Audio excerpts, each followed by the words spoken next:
Sorry I'm late.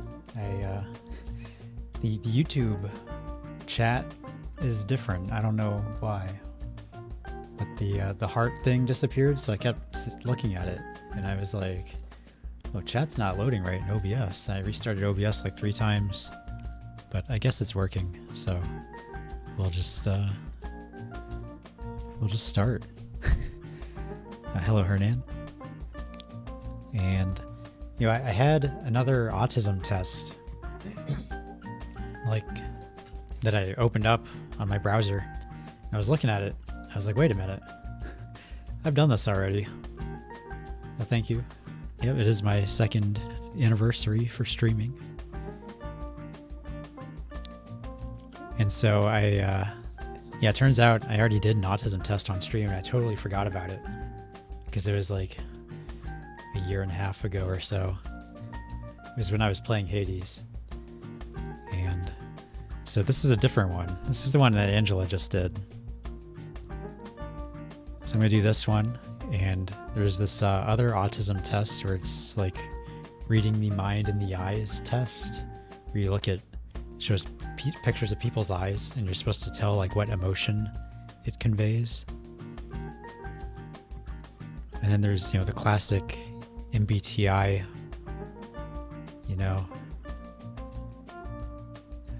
where it's like, you like to watch people argue. The famous question from that. But we'll get through these, and then if I get through that fairly quickly, we'll do some other stuff. I was thinking of doing like a political compass test, because I've never done just like the plain political compass. But that website's like the ugliest website I've ever seen. So I loaded it in Brave, and it looks a little better in Brave. But I'm in Chrome right now, or Edge, or whatever the fuck it's called. Edge, yeah. And it looks absolutely atrocious in Edge. So if we have time, maybe I'll set that up. But for now, we'll just try to get through these 3. And the person that wrote this one rates it 2 stars for appropriate and respectful wording, 1 star for clarity and lack of ambiguity, but 4 for accuracy. So, I guess she doesn't have a very high opinion of the test she wrote, but I guess it's accurate. We'll see. Read each statement below. Choose the answer that best fits your experiences during social interactions. That's assuming I have any. I am a sympathetic person. Oh, they're already asking the heavy hitters. Because when you take these tests, there's like the difference between how you want to see yourself and how you actually are. And there's kind of a big discrepancy there. I mean, I would like to say that I'm a sympathetic person, but anytime, like if a girl starts crying, like at work or something, I'm just like, all right, let me know when you're done, I guess. So I don't know if I can really say I'm sympathetic when I do that. So I'll just say never true. I often use words and phrases from movies and television in conversations. No.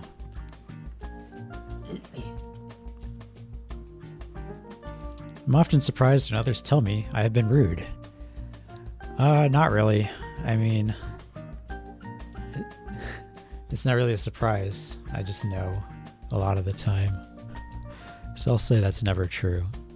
Sometimes I talk too loudly or too softly. I'm not aware of it. I'm usually too quiet, but I also know this. So I just don't like raising my voice. I think that's normal. I shouldn't have to raise my voice. You should just have to listen better. I often don't know how to act in social situations. I'd say that's true. It just depends. Depends on the situation. But I'd say in general, that's kind of true. I'm just, especially if I'm meeting people for the first time, I'm just like, yep, I'm here. Hello.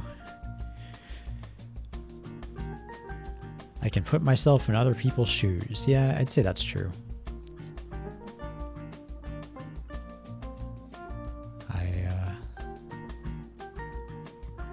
I always try to see where other people are coming from when they say stuff. I have a hard time figuring out what some phrases mean, like you are the apple of my eye. I'd say that's not true. I mean, those are just idioms, I think it's called, an idiom. I never really had a problem with that. Except when I was learning French, then it was like, what are they saying? But I think that's normal. Like when you learn a different language, everything's different, so. I only like to talk to people who share my special interests. I'd say that was true when I was young. But now I can talk to people about other stuff. But when I was young, it was like, if you don't know video games or Star Trek, then we got nothing in common. But now I can talk to people more or less about whatever, even if I'm just like, oh yeah, that sounds interesting, cool, yeah. Tashkani, naruhodo.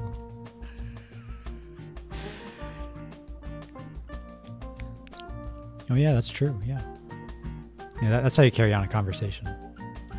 Or that's how I do it. Seems to work. I focus on details rather than the overall idea. I'd say I can get lost in the weeds a lot, but I can also recognize that's happening and be like, okay, I need to regroup and focus on the big picture. So I'd say that's not really true. It's kind of true, but it's not like I get hyper fixated, which I think is what this question's getting at. I always notice how food feels in my mouth. It is more important to me than how it tastes. Yeah, I'm a texture guy. I'm not gonna lie.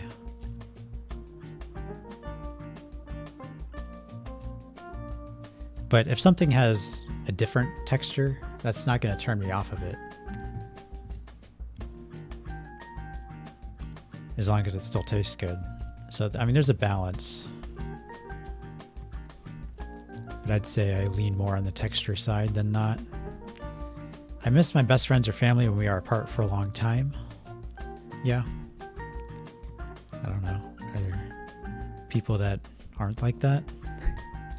Sometimes I offend others by saying what I'm thinking, even if I don't mean to. Yeah, but I mean, that's more on them. I think. That's not my fault.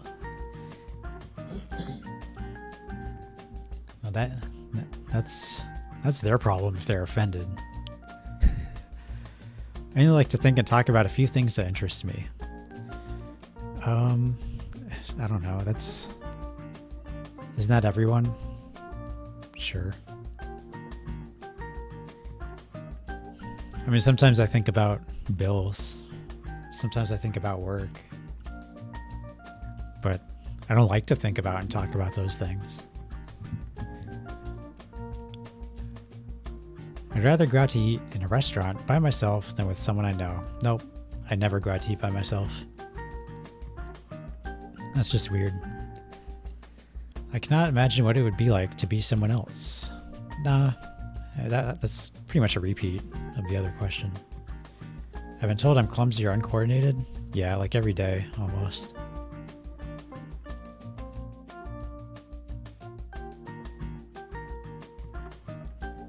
So I work in electronics at a power plant. And so I often have to unscrew wires from terminal boards, like while they're in there. And I drop screws all the time.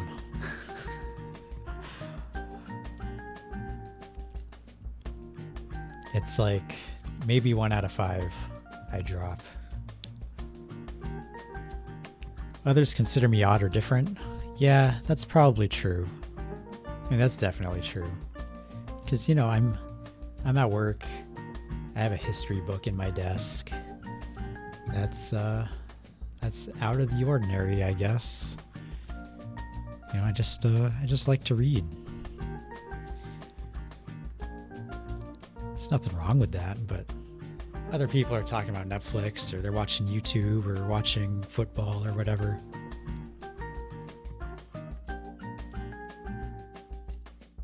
But I just read in my downtime. Let's see, I understand when friends need to be comforted. Yeah, I mean, that goes back to like the first question, where it's like, I know, but I just don't know how to do it.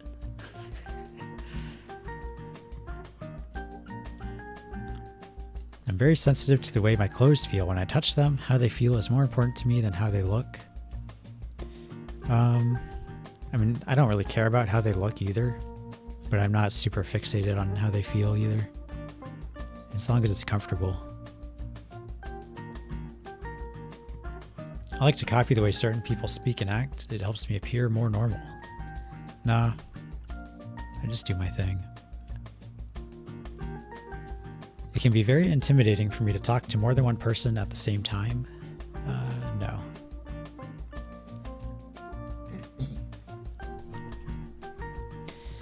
I have to act normal to please other people and make them like me.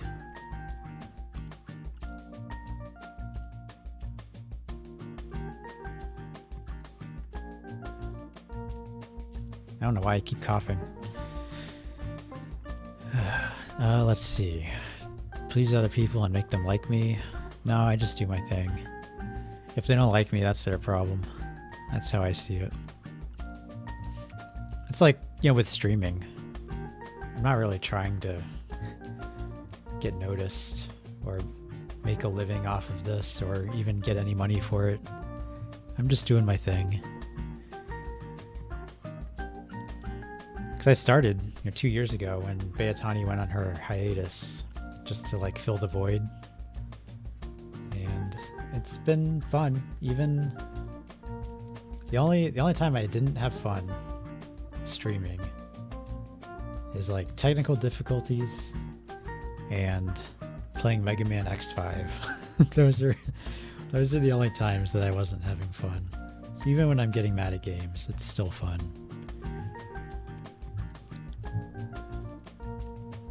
Let's see, meeting new people is usually easy for me. Again, meeting them is fine, But just like having conversations with someone that I don't know it's just kind of weird because you have to like get where they're coming from, But then it just as meeting people, like I don't get like nervous or anything. So I guess I'll say that's true.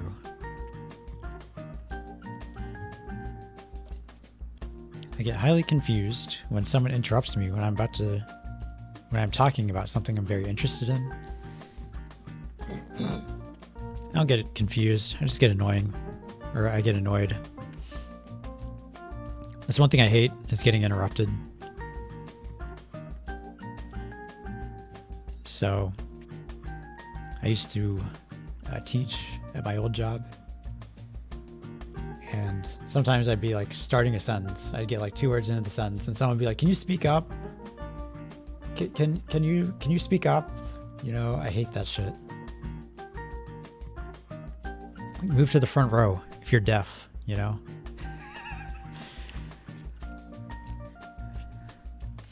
It's difficult for me to understand how other people are feeling when we are talking. No, I usually try to gauge people's emotions and steer the conversation as appropriate.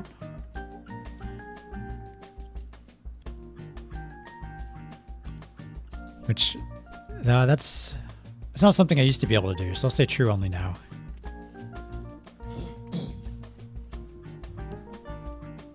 But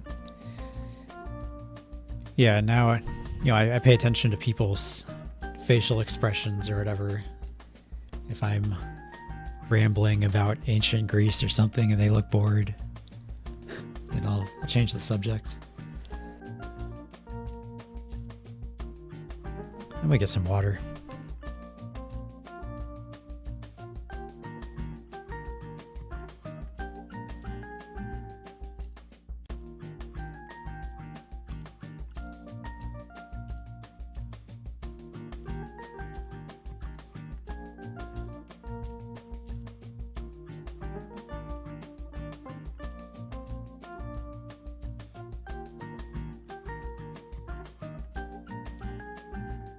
All right, I'm back.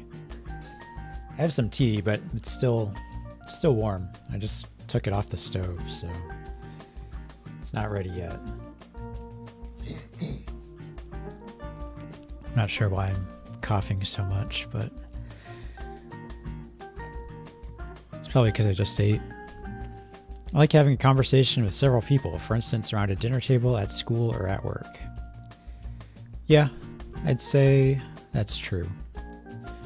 When I was a youngster, we always ate at the table. My mom was pretty strict about that. I think that's good for a family and also just for learning how to socialize.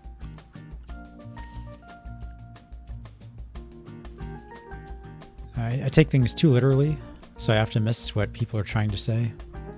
No, I wouldn't say so.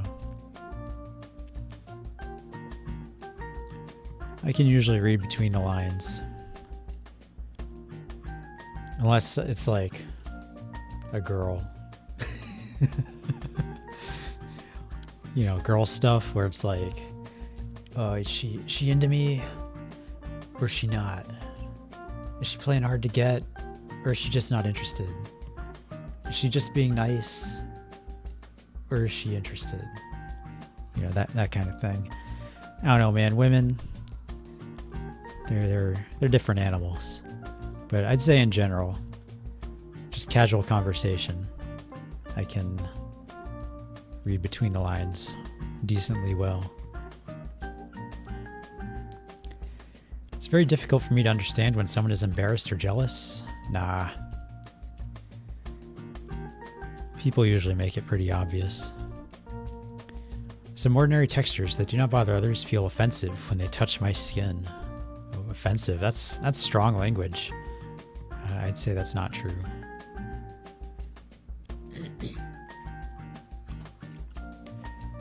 There's some things that I like, textures that I like, where other people, I think might be weird. Like, the carpet, when it changes color, when you rub it in a different direction. I always like doing that. But I'd say, like, as far as like a negative texture, I can't really think of anything.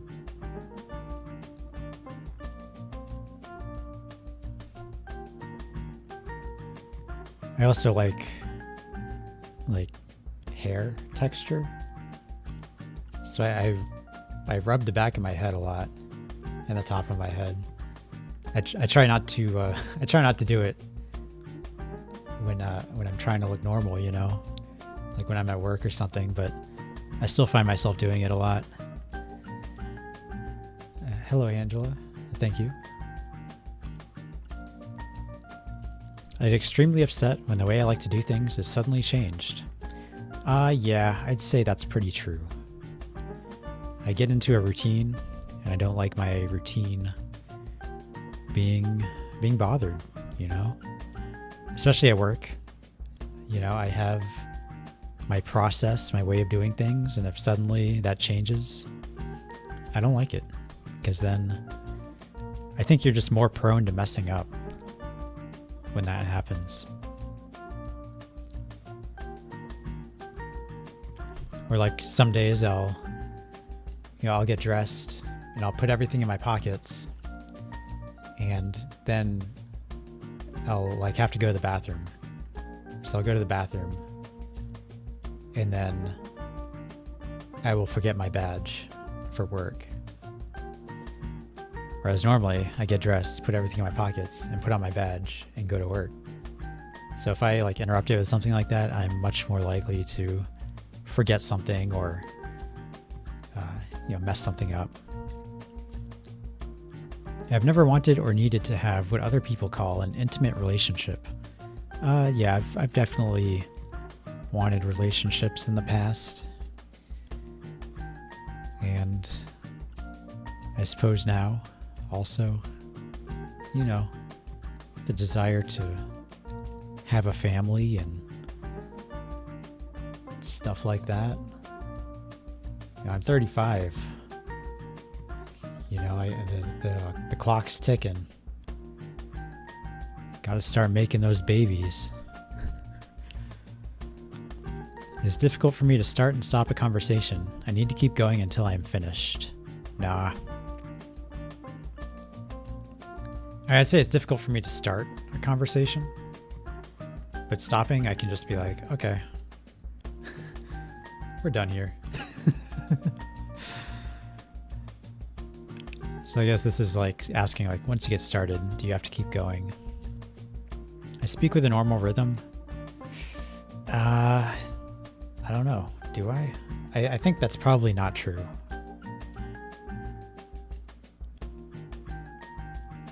I think I probably don't speak with a normal rhythm.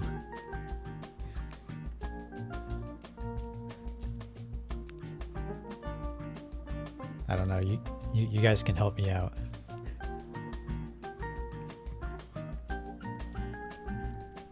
The same sound, color, or texture can suddenly change from very sensitive to very dull. I'd say in general, no.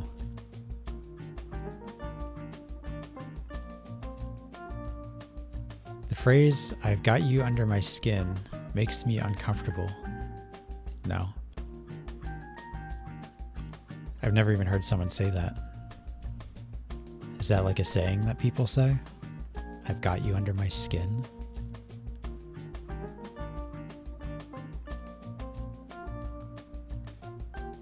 That just makes me more confused and uncomfortable. What does he mean by this?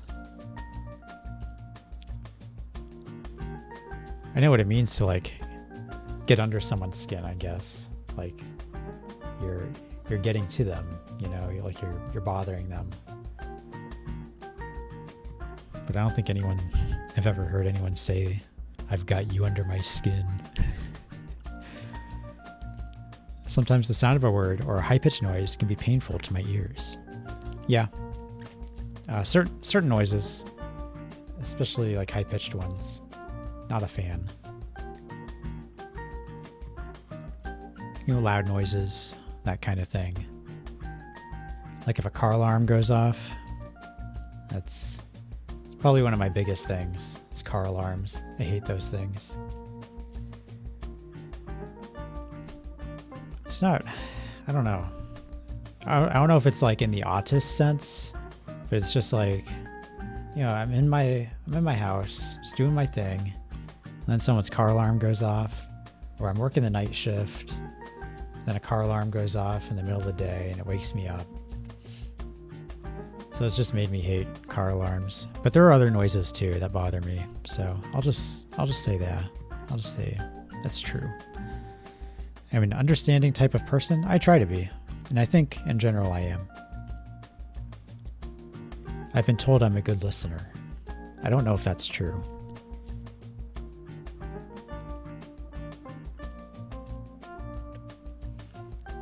I do not connect with characters in movies and cannot feel what they feel. Nah, I'm totally invested. Like, there are a lot of things, like especially like visual novels, and I was into those, where I would just get like super immersed, and I would like, I would cry when the characters were upset. I would feel like happy when they were excited. All this stuff, I would get like really, really into it. And even in movies, to an extent. although not quite as much. I think it's a lot easier to get immersed in visual novels.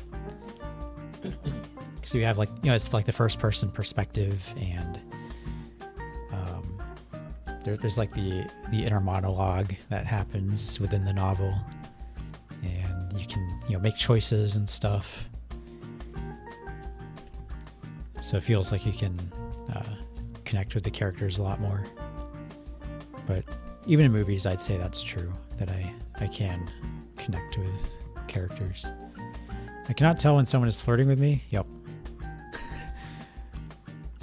I already mentioned that. Yeah, it's totally true. I can see in my mind in exact detail things I am interested in. I'd say that's true.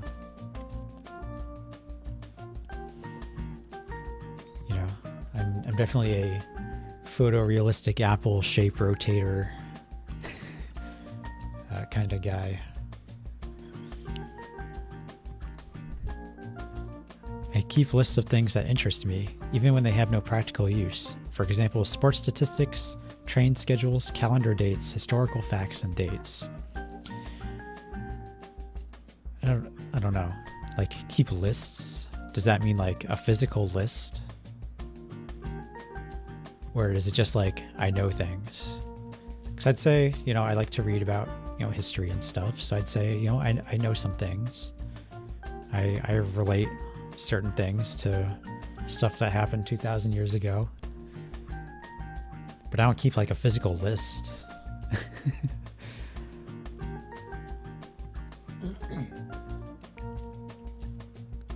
So, never true, I guess. When I feel overwhelmed by my senses, I have to isolate myself to shut them down. I think I can get like over socialized. Like if I spend a lot of time, like if I go out to a party or something, like a work party or some kind of event, a concert or something, I definitely need like some winding down time. But I don't think that's quite what this question's talking about. So I'm gonna say never true. I like to talk things over with my friends. Yeah, I'd say that's true. I definitely like to talk over things. I cannot tell if someone is interested or bored with what I'm saying. If I can see their face, I can tell. So I'm gonna say never true. Of course, when it's in text, when you're talking online, it's harder to tell. So it's just kind of like, am I boring this person talking about the pre-Socratics and the first scientific revolution? I don't know. I think it's interesting. We had Thales. It's like the first time that anyone thought to think like, why is that? At least the first time someone bothered to think that and write it down. Sometimes water is a liquid and sometimes it's a solid. Why is that? So he was like the first person to think that. And then, the conclusion he reached was totally wrong. He believed that everything was water, just in different forms. But he was asking the right questions. And I think that, pre-Socratic scientific revolution is a very interesting period in history.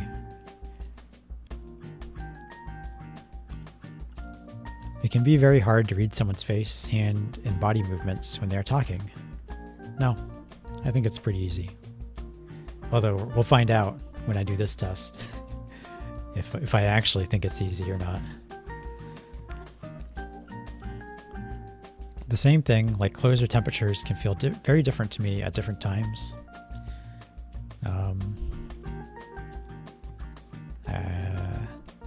I guess. I don't know. I'm assuming that this just means like randomly and not like I just ate a shit ton. Now my clothes feel too small. Or I just ate a bunch of spicy food Now it's hot in here. I need to take my sweatshirt off. So I'd say sometimes I feel hot and sometimes not. But I've never noticed like it just being like a random like striking thing. It's just like, you know, I'll put my sweatshirt on for a little while and then I'll take it off. Is that abnormal? I don't know.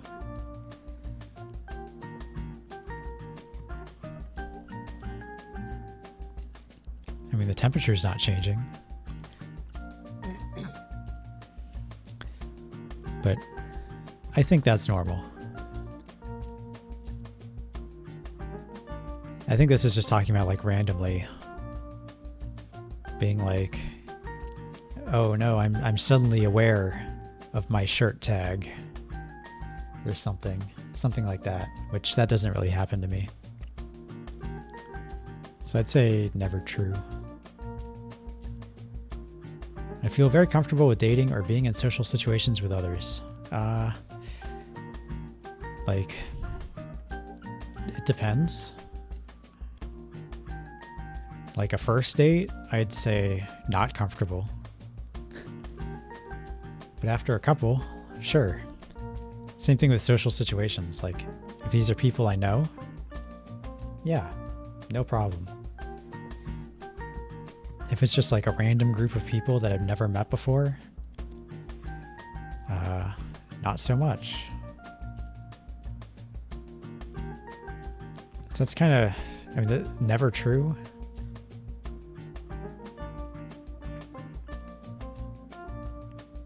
Sometimes it's true. Sometimes it's not. So I'll just say it's true.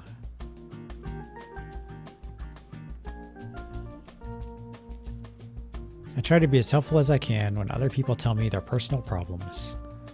If it's something I can relate to, I mean, I always try to be helpful, but sometimes I just don't know. Like, if you're talking to someone and they're like, oh, I'm estranged from my father. And it's like, well, you should probably, they're not going to live forever. You should probably try to have some kind of relationship with them. And then they'll be like, oh, well, he beat the shit out of me when I was a kid, so it's hard to forgive him for that. And I'm just like, okay, good luck figuring that out, I guess. That's a real life example. And I was like, I don't know, man. I don't know what you want from me. But in general, I'd say I try to be helpful. Even if I'm not helpful, I still try. I've been told I have an unusual voice. For example, flat, monotone, childish, or high-pitched. Yeah, definitely monotone. Very true.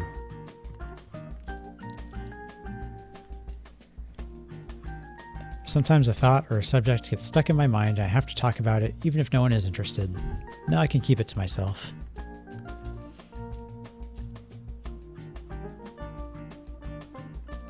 This is longer than I thought. I thought this was 40 questions. 80. Okay.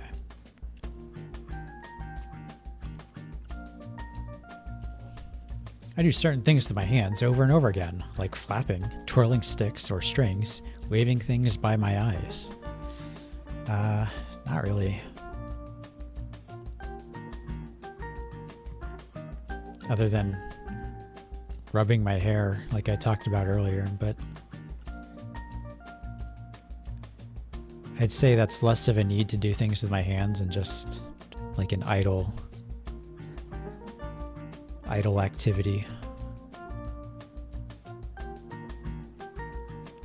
I've never been interested in what most of the people I know consider interesting. Yeah, that's true. I don't care about Netflix. I don't have any streaming services. I don't even have a TV. Well, I do have a TV. It's just not plugged in or connected to anything. Yeah, I just don't care about Netflix or pop stars or sports ball or anything like that. I'm considered a compassionate type of person. I don't know if that's how other people see me. So I guess I'll say never true for that.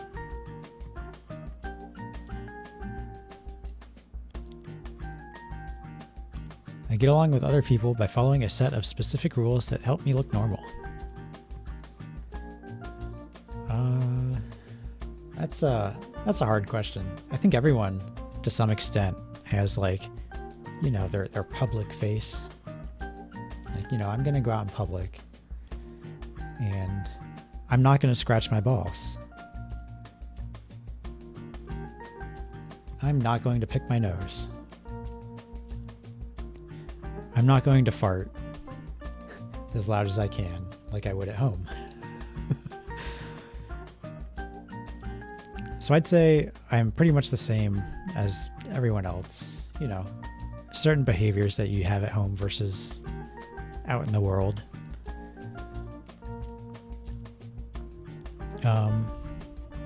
Sure, true. It's very difficult for me to work and function in groups. That used to be true. When I was younger, you know, group projects, every introvert's like the most dreaded phrase that every introvert hears. Okay, class, everyone's split up into groups of 3. Yeah, I definitely struggled a lot with that. But where I work now, the profession I'm in, everything we do is as a team. So that kind of thing definitely helped me learn to work with other people. And it especially helps when everyone you're working with is competent, which isn't true in school. Usually it's just one person doing everything. So when I was younger, I had a hard time with it, but now it's, you know, it's every day. When I'm talking to someone, it's hard to change the subject. If the other person does so, I can get very upset and confused. No. I kind of jump around. Other people also kind of jump around, so I think it's normal. Sometimes I have to cover my ears to block out painful noises, like vacuum cleaners or people talking too much or too loudly. I have earplugs at work, but only for when I'm trying to read. So it's not necessarily that I hate the noise. I just find it harder to focus when people are talking. I can chat and make small talk with people. Yeah. I'd say if not really when I was younger, but I'd say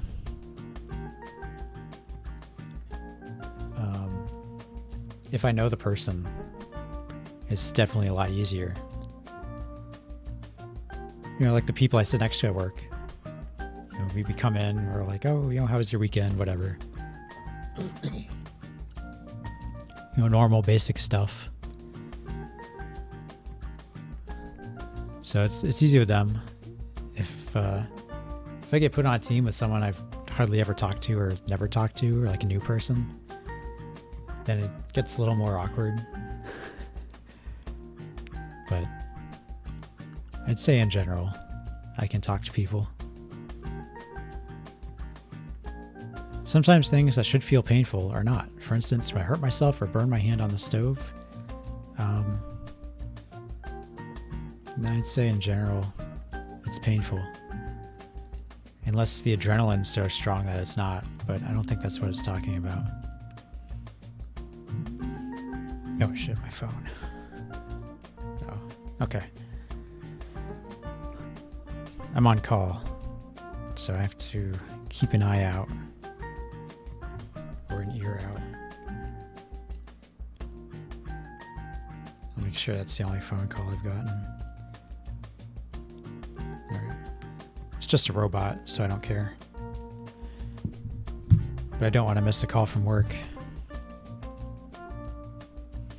since I am getting paid, as we speak, to be on call. When talking to someone, I have a hard time telling when it is my turn to talk or to listen.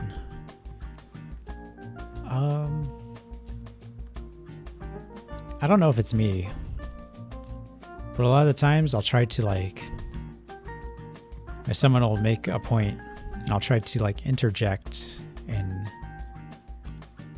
talk about whatever they just said, but then they'll just keep going. So I'll be like, and then they'll keep talking. I'm not able to finish my spot, and then like they'll pause for a little bit and I'll start again, and then they'll keep talking some more. I don't know if that's them or if that's me.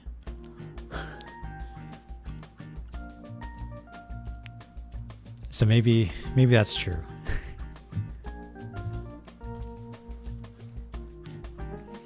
I'm considered a loner by those who know me best. Yeah, I'd say I'm a loner. I usually speak in a normal tone. I'd say that's true. I like things to be exactly the same day. I like things to be exactly the same day after day, and even small changes in my routines upset me. Yeah. I mean, I don't know how extreme they're going here with upset, but it irritates me. I did mention that earlier. I think it just makes you more prone to making mistakes, and so it's just like a bother. Especially at work, if they're like, oh, here's this new form you have to fill out, or here's this new way we want you to do this procedure. Okay, great. Now everyone has to learn this. Everyone's gonna fuck it up. Perfect. But every time there's a new person in charge, they want to make their mark, and so they end up changing something, and it's a bother for everyone. But I guess I'll say that's true. How to make friends and socialize is a mystery to me. No. Just be yourself. It calms me to spin around or to rock in a chair when I'm feeling stressed. I do kind of move around in my chair. I kind of move back and forth. My chair spins at work, and I kind of, in like a 45-degree angle, just back and forth. But I wouldn't say it calms me down. It's just something I do. Like if I sat still, I wouldn't get anxious or anything. So I guess I'll say never true. The phrase, he wears his heart on his sleeve, does not make sense to me. Yeah, it makes sense. Oh wait, no, it does not make sense. So it never not makes sense. If I'm in a place where there are many smells, textures to feel, noises, or bright lights, I feel anxious or frightened. Well, I can't smell, so that's not a problem.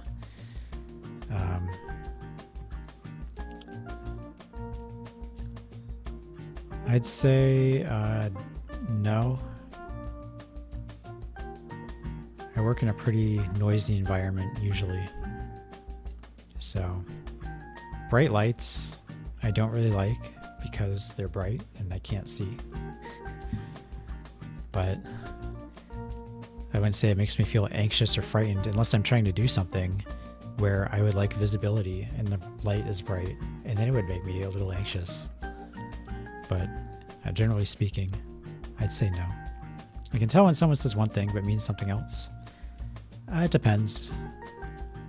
As long as it's not a woman. As long as it's not a girl talking about if she's into me or if she's not, then I'm usually okay with it. I like to be by myself as much as I can. Yeah, like I said, I'm a loner. I'm just I'm just a guy. I'm just a guy doing my thing. My hobbies are reading and playing video games. There's not really any room for other people in those activities. I keep my thoughts stacked in my memory like they are on filing cards, and I pick out the ones I need by looking through the stack and finding the right one. Or another unique way. No.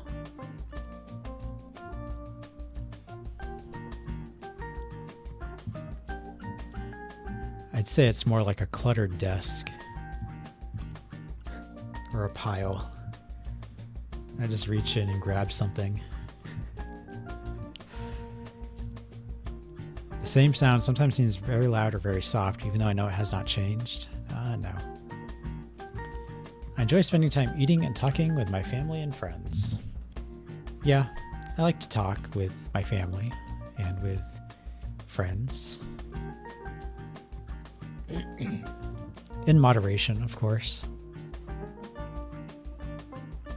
Like, I don't really like talking on the phone, but I still call people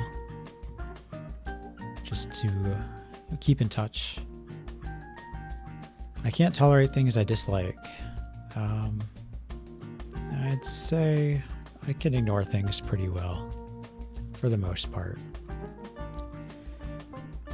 Unless it's a car alarm waking me up at 3 in the morning. I don't like to be hugged or held. Nah, bro, I love to be hugged and held. What are you talking about? Just princess carry me.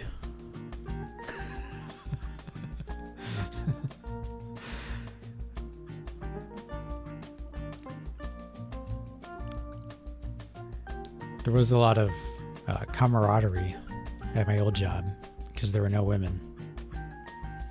And so definitely, a lot of dude hugs going on. And it wasn't bad,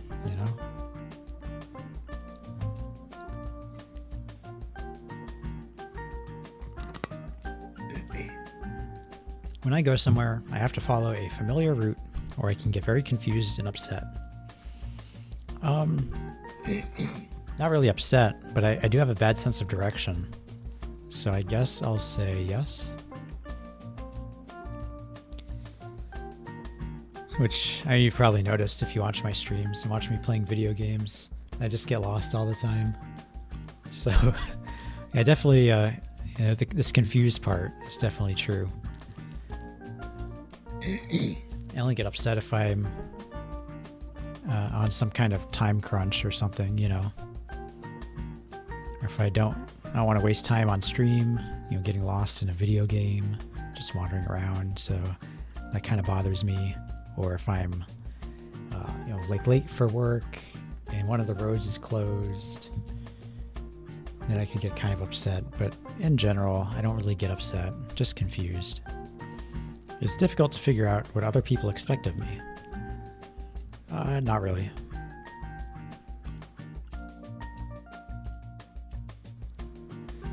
I'd say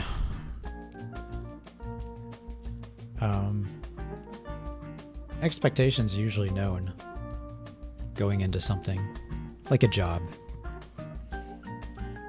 You show up at work, you know what's expected of you. Even if you get a new supervisor, you more or less know what's expected of you. Maybe he wants you to do things a little bit differently, maybe not. But in general, it's not hard to figure out. I like to have close friends.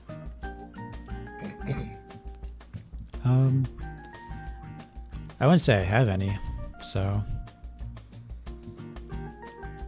I would like to have people that I have share interests with, and it's like, oh yeah, man, I was reading Jean-Jacques Rousseau the other day, and then they'll know what I'm talking about.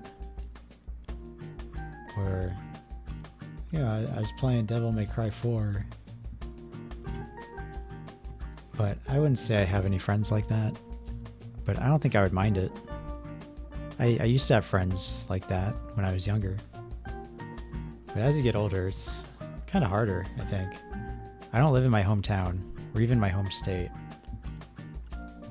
So everyone I know, I met 2 years ago at work when I started working here.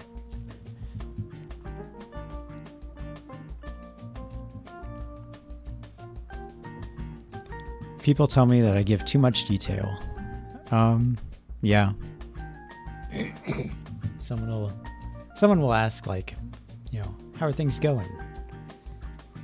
And then I'll give them an answer.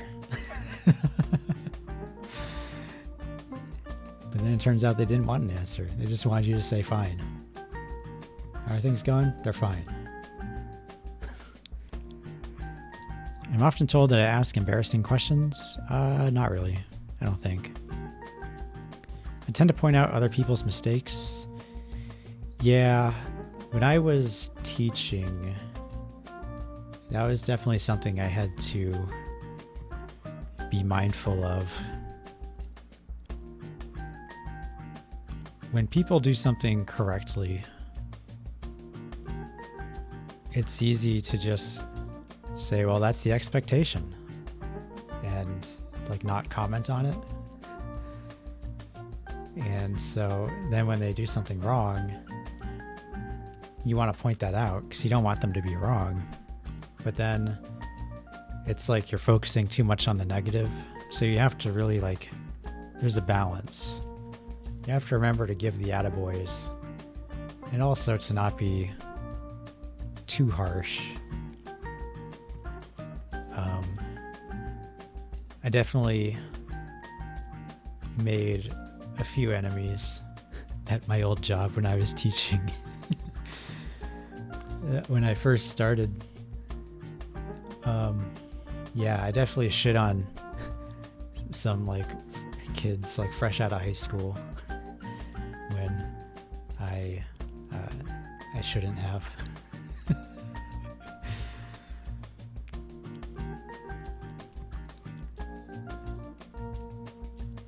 I got a 74.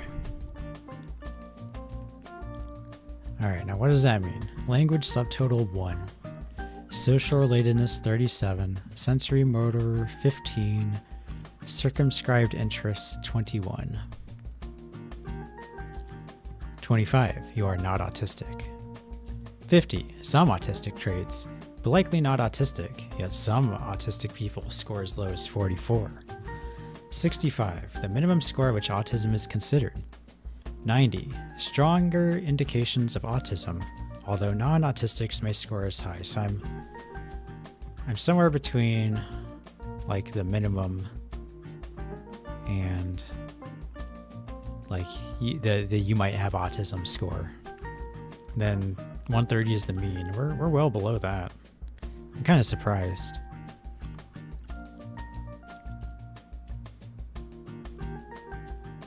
Alright, so that's for each question. I don't really care.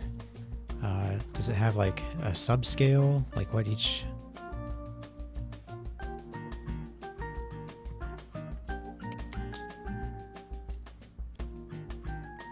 subscale score stands for?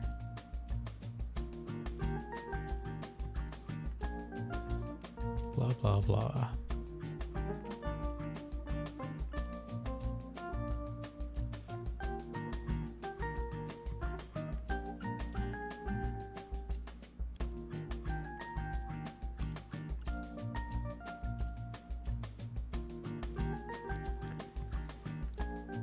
Alright, so this talks about scoring methods. It's like taking the SAT. Look at that.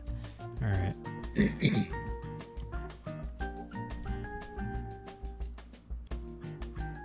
Language is made up of 7 statements. Social relatedness made up of 39 statements.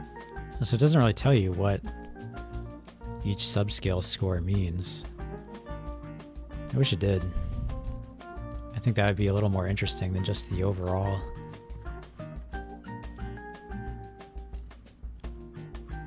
$74. Let's see, what did Angela get? Let me go on Twitter,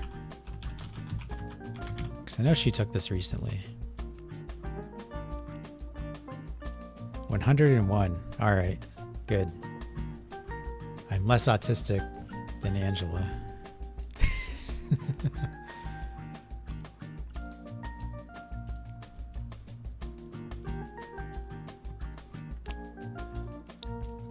Where'd this window go? What am I in? I'm in Edge. Okay. So there we go. I'll just leave this window open. We can recap at the end. So I'm going to take this one next. So for each set of eyes, choose which word best describes what the person in the picture is thinking or feeling.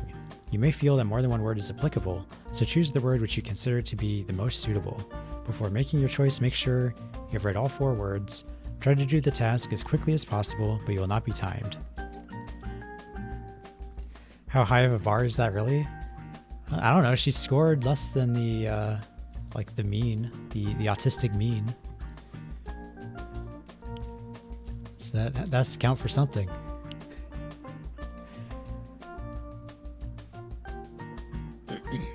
All right, here we go. This is the hard one. All right, what's this person thinking? Are they playful, comforting, irritated, or bored? I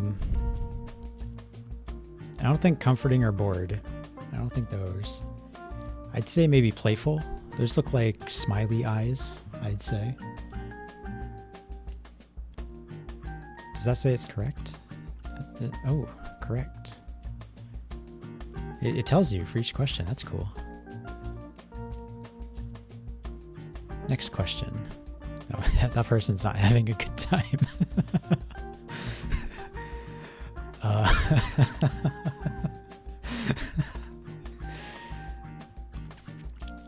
Either terrified or upset.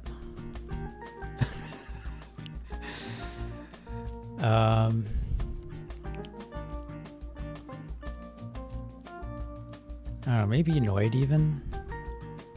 Like, get away from me. I don't know. I think I'll go with terrified. Oh, upset. Damn.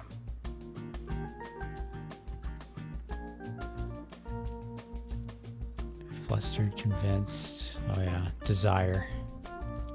Look, those are fuck me eyes if I've ever seen them.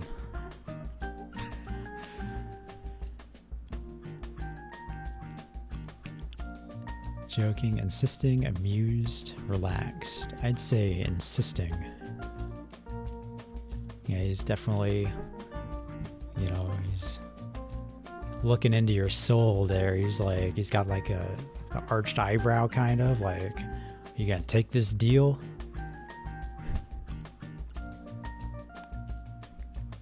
Irritated, sarcastic, worried, friendly. I'd say maybe worried.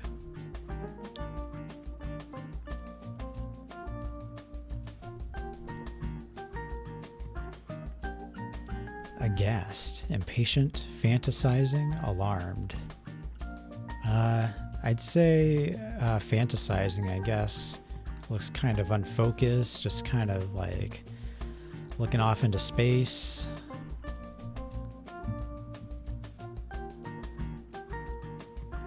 Apologetic, uneasy, friendly, dispirited. Uneasy, the shifty-eyed gaze.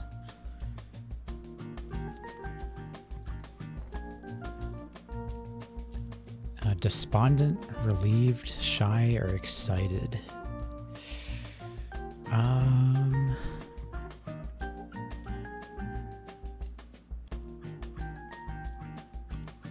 guess I'd say despondent. That one's kind of difficult. Okay.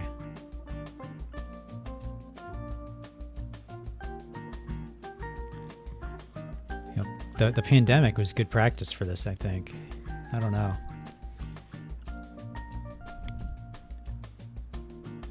Like only seeing people's eyes for like a year pretty much. And in the state I was in, it was like a mandate. I lived in Washington at the time. So it was like a legal mandate statewide.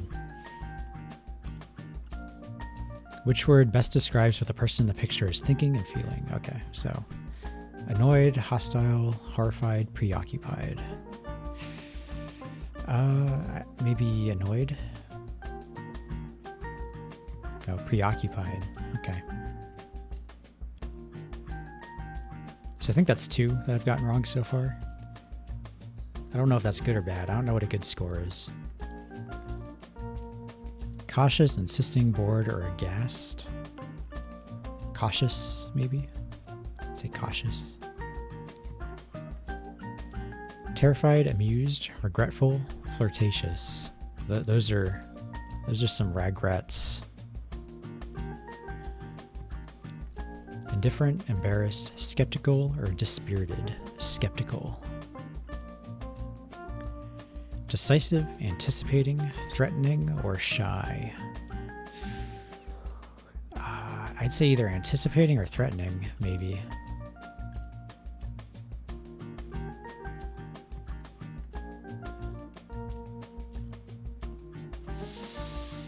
I'll go with anticipating.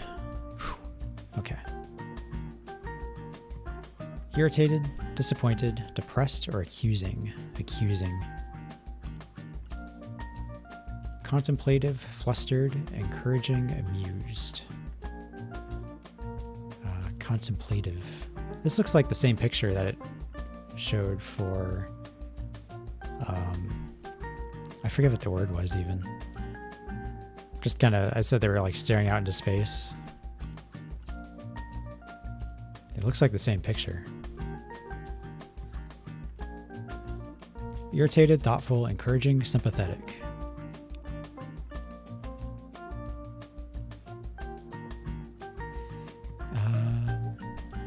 Maybe thoughtful. Oh, Andrew Ryan, hello. You missed that I could have autism, potentially. I scored above the minimum, but below the mean. And now we're looking at people's eyes and trying to figure out their emotions. I'd say maybe this is thoughtful. It's doubtful, affectionate, playful, aghast. Doubtful. Decisive, amused, aghast, bored. Maybe this is bored?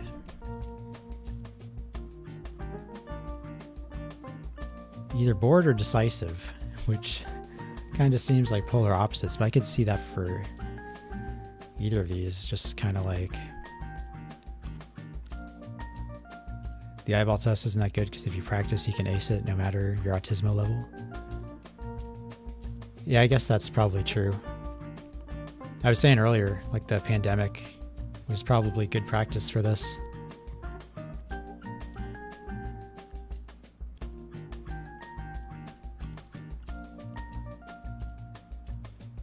Arrogant, grateful, sarcastic, tentative. I'll say tentative.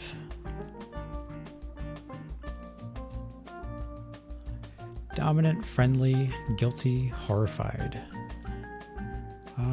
I'd say it looks kind of friendly. All right. So I think we're still at 2.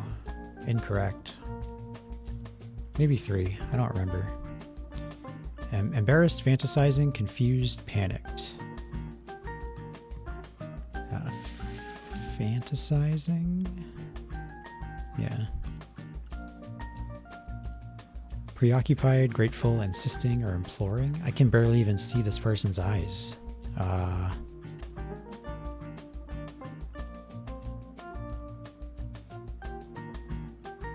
Insisting. Damn.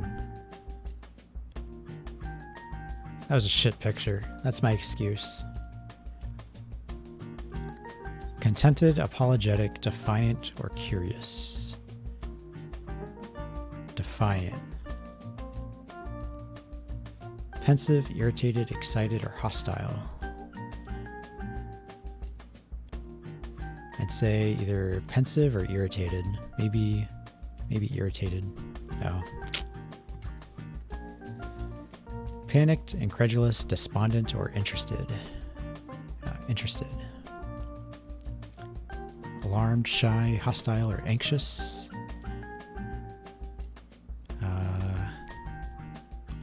Alarmed. Those are all kind of the same. I mean, come on.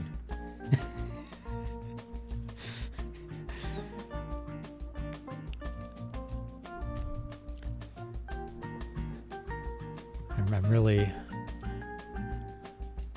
just dropping the ball here. Joking, cautious, arrogant, or reassuring. Cautious. Interested, joking, affectionate, or contented. I'd say that's interested. Impatient, aghast, irritated, or reflective. That looks irritated to me. Women. Grateful, flirtatious, hostile, or disappointed. Flirtatious. Ashamed, confident, joking, or dispirited. I'd say confident. Serious, ashamed, bewildered, or alarmed. Serious. That's a serious face.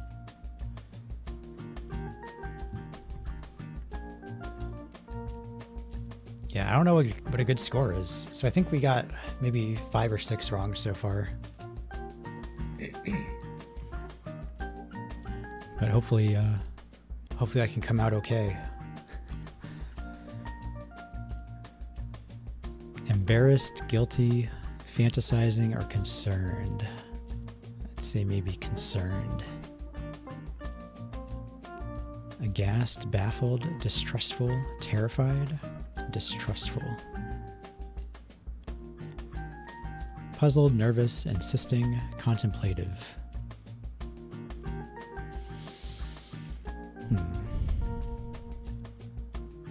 Maybe nervous. Ashamed, nervous, suspicious. Yeah, suspicious. I didn't even read the last one. I was like, okay. See results. 30 out of 36. The average score for this test is in the range of 22 to 30 correct responses. If you scored above 30, you may be quite good at understanding someone's mental state based on facial cues. If you scored below 22, you may find it difficult to understand a person's mental state based on their facial expressions. So we did pretty good. 30. I'll take it.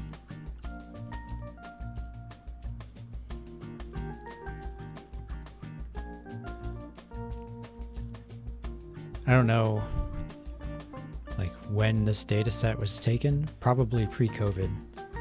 So I would be curious to see what it's like after COVID, to see if people generally score better. I would imagine that they do.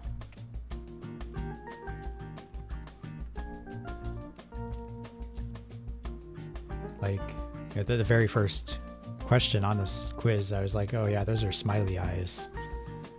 And I don't know if I would have really recognized that as much.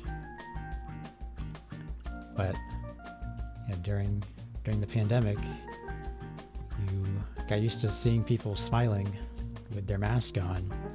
So that's it is what it is, I guess.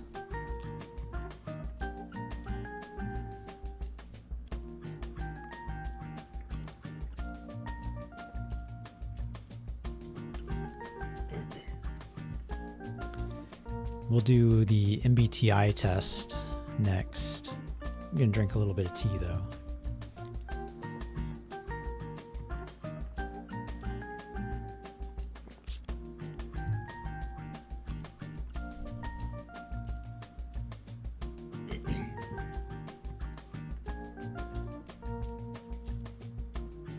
It's supposed to be automatic, even if you don't ever look at other people. Like an instinct. Yeah, I guess.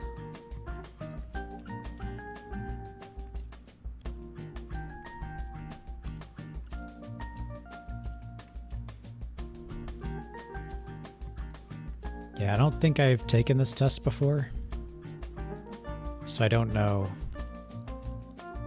what I would have been, you know, pre-masking.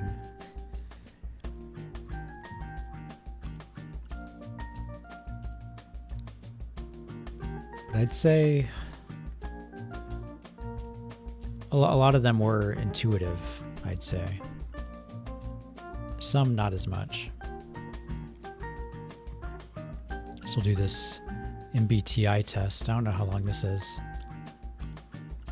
but I did one of these maybe, I was unemployed, so maybe like 2014, 2013. And I got INFP, which apparently is pretty popular for unemployed people. But, you know, as you get older, things change, and also as your circumstances in life, things change. So I'm kind of interested in seeing what I end up with now, even though it's basically just a horoscope. It doesn't really mean anything. I'm probably like an INTJ or whatever now, but we'll see. Maybe we can bait :3 Chama out. He's been MIA. I'm worried.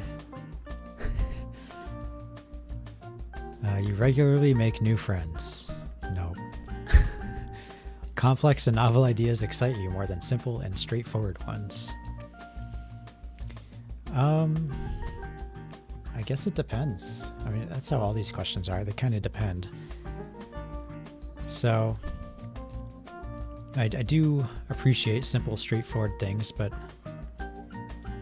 you know, I was reading a book on Martin Heidegger a little while ago, and I'd say his ideas are very complex and novel, and I found that book very interesting. So I'd say I'll give that like a slightly agree.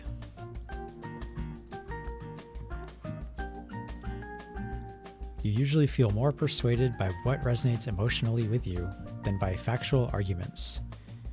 Nah, bro, I'm all about the facts.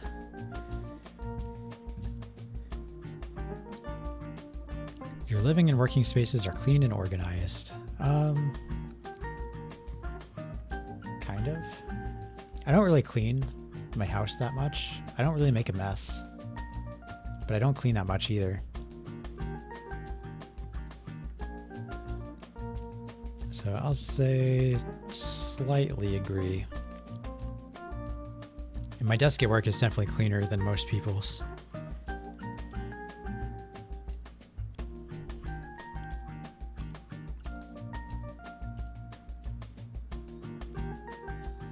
The highest Autismo answer is always the middle one. Like neutral for all these. Or the agree or disagree.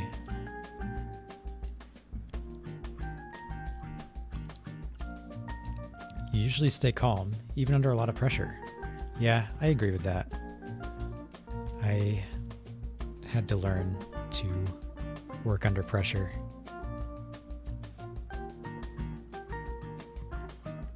You gotta perform while people are watching. I actually got praised at work the other day, or the other week. The week before last. Because someone from a regulatory agency was watching me, and I guess he was impressed with my work practices. So I was a good boy. You find the idea of networking or promoting yourself to strangers very daunting. Yeah, I'd say I agree. I don't like networking, and I don't like promoting myself. Like, shilling yourself is just lame. It's not something I could ever do. You prioritize and plan tasks effectively, often completing them well before the deadline. Yeah, I like to maintain kind of a schedule, like a deadline. So,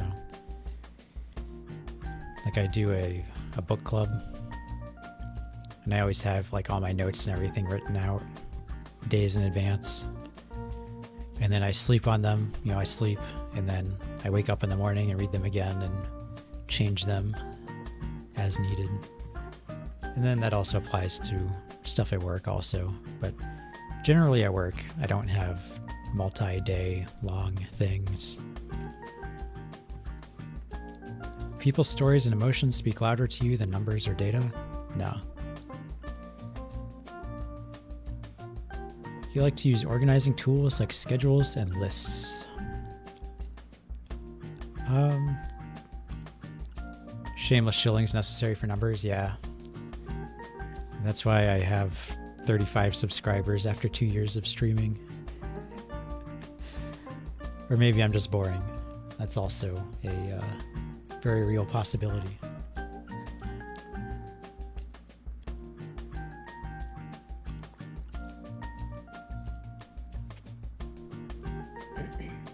So I have like a notepad that I use to keep track of stuff at work.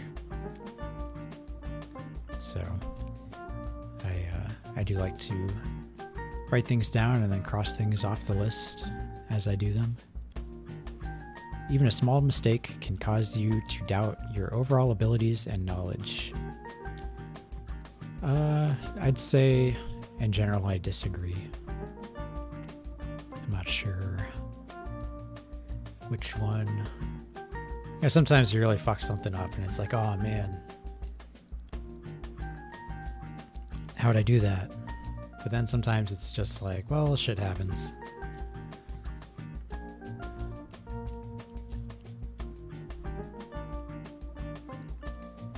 You feel comfortable just walking up to someone you find interesting and striking up a conversation? Hell no.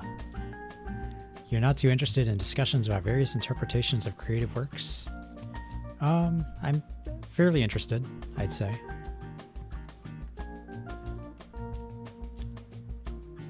I like to see what other people have to say about stuff. Like, I read the Nibelungenlied, the German epic, last year. You know, with Siegfried, and there's one character, Hagen. I was reading it and I was like, man, this guy is just like a piece of shit. He's just cowardly and scheming and just refuses to take responsibility for anything. And then other people have read it and they were like, yeah, he's a very heroic character. So I think it's just interesting to see the other takes that people have on, you know, stuff and things.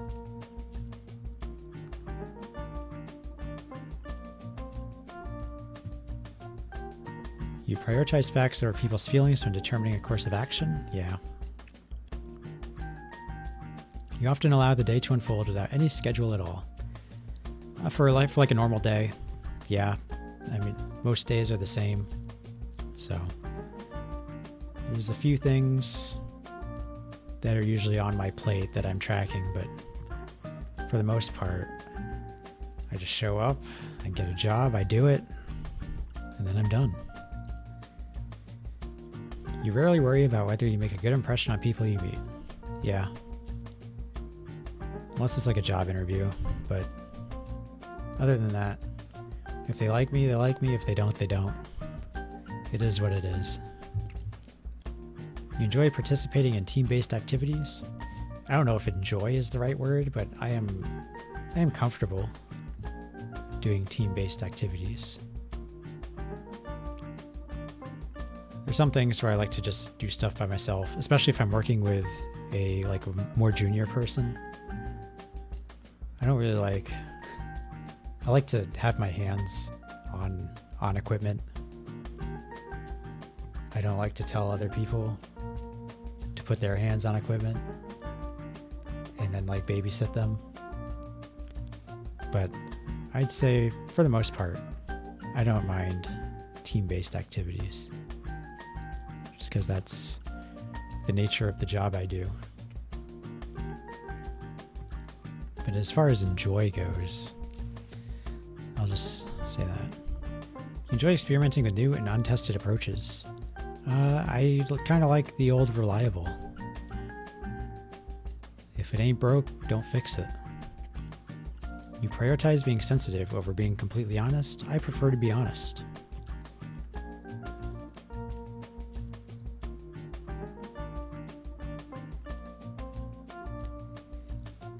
See, you actively seek out new experiences and knowledge areas to explore. Yeah, I like to read about a lot of different topics, different things. You're prone to worrying that things will take a turn for the worse.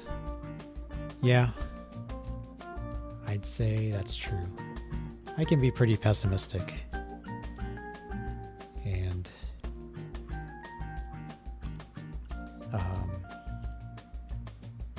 yeah, that kind of bothers other people because I'm just like, what if this happens? But I just think you have to be ready,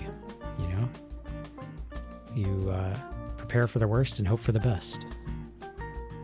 Enjoy solitary hobbies or activities more than group ones? Yep. You cannot imagine yourself writing fictional stories for a living. Yeah, I can't imagine that. My sister is a published author. I guess I'm technically published too, but I couldn't do that for a living. No way. You favor efficiency in decisions, even if it means disregarding some emotional aspects. Yep. All about it. You prefer to do your chores before allowing yourself to relax. I'm definitely a procrastinator. I would prefer to do my chores, but I don't.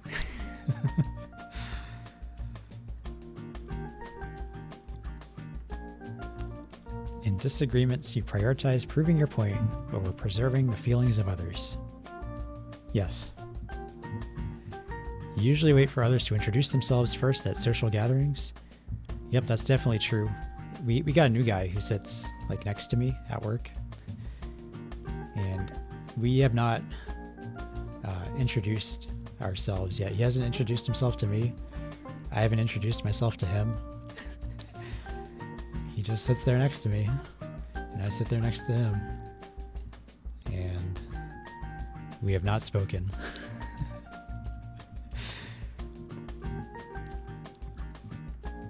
Your mood can change very quickly. I'd say I disagree. You're not easily swayed by emotional arguments. Yeah, I'd say that's true. Not really big on the getting emotional and hysterical about things method of argument. That's kind of how my mom thinks about stuff, and my sister, and I'm used to dealing with them, and that's just not how I think about things. You often end up doing things at the last possible moment. No, I usually keep things planned out pretty well. You enjoy debating ethical dilemmas? A little bit, I'd say. I'd say a little bit. Especially if it's related to the whatever philosophy I'm reading at the time. Which sounds pretentious to say, but it's something I'm interested in, so.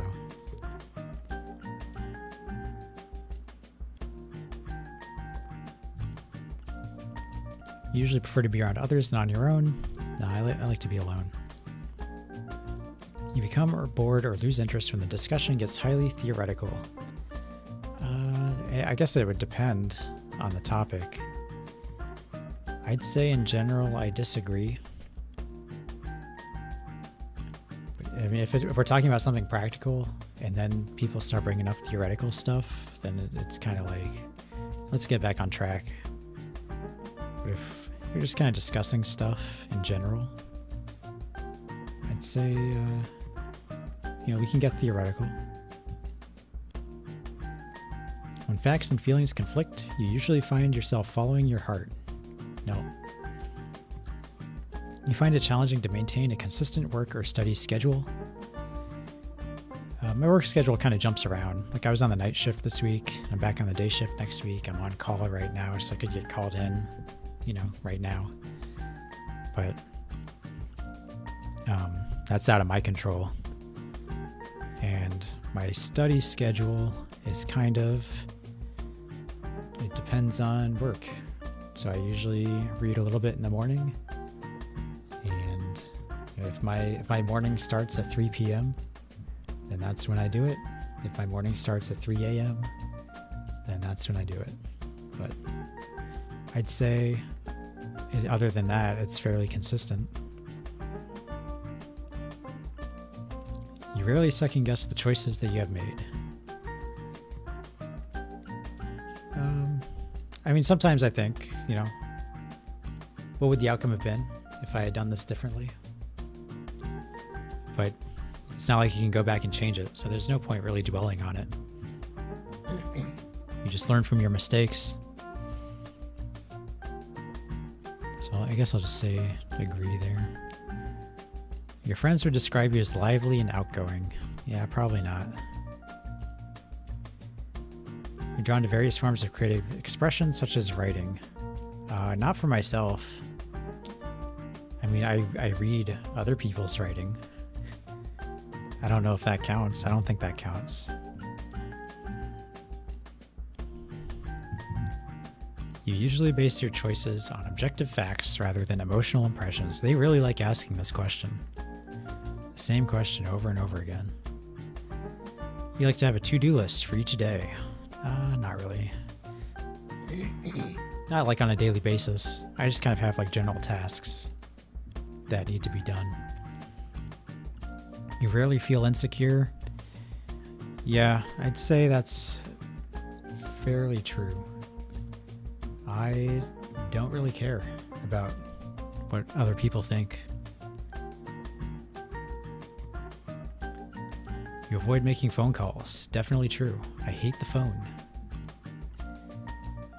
I've been putting off things like making doctor's appointments and dental appointments and this factory recall on my car because for some reason you can't just make an appointment on their website. Yeah, I've been putting all that stuff off.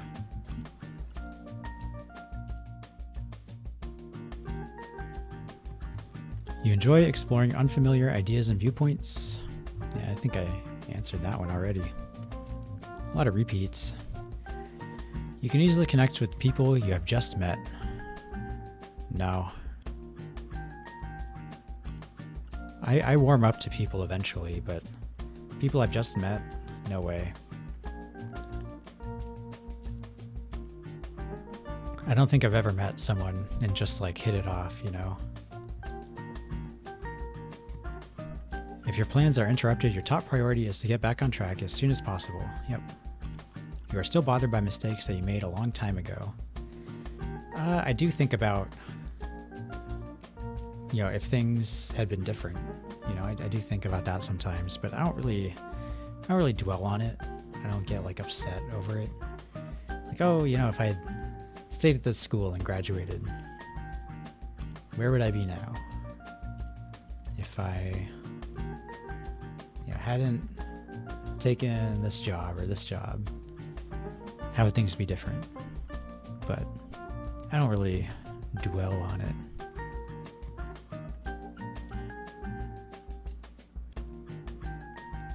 You are not too interested in discussing theories on what the world could look like in the future. No, I'm pretty interested in that. Your emotions control you more than you control them. Nah.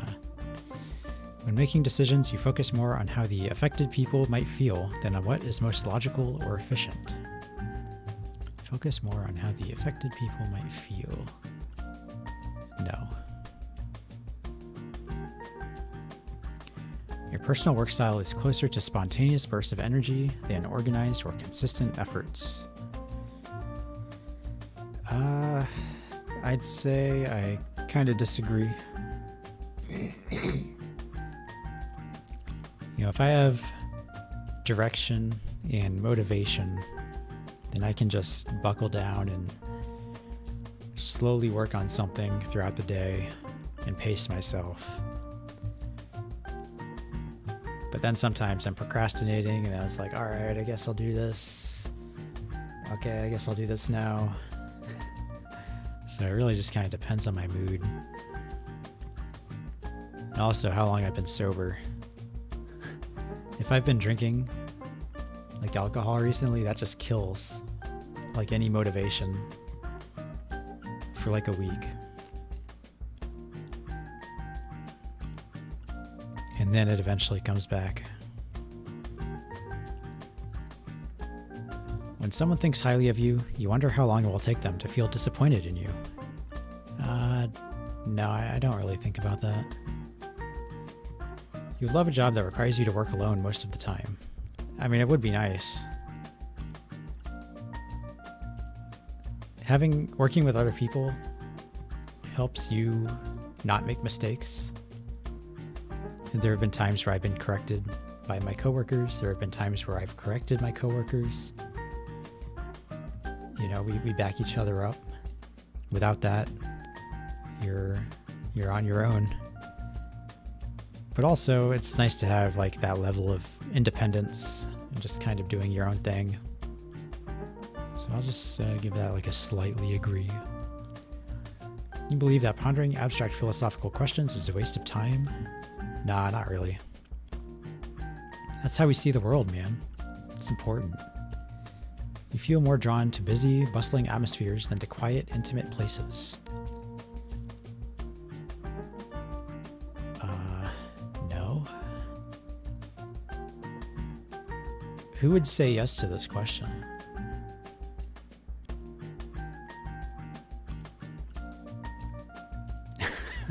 It's such a weird thing. Like, oh man, it's too quiet here. I'm gonna go to the train station to relax.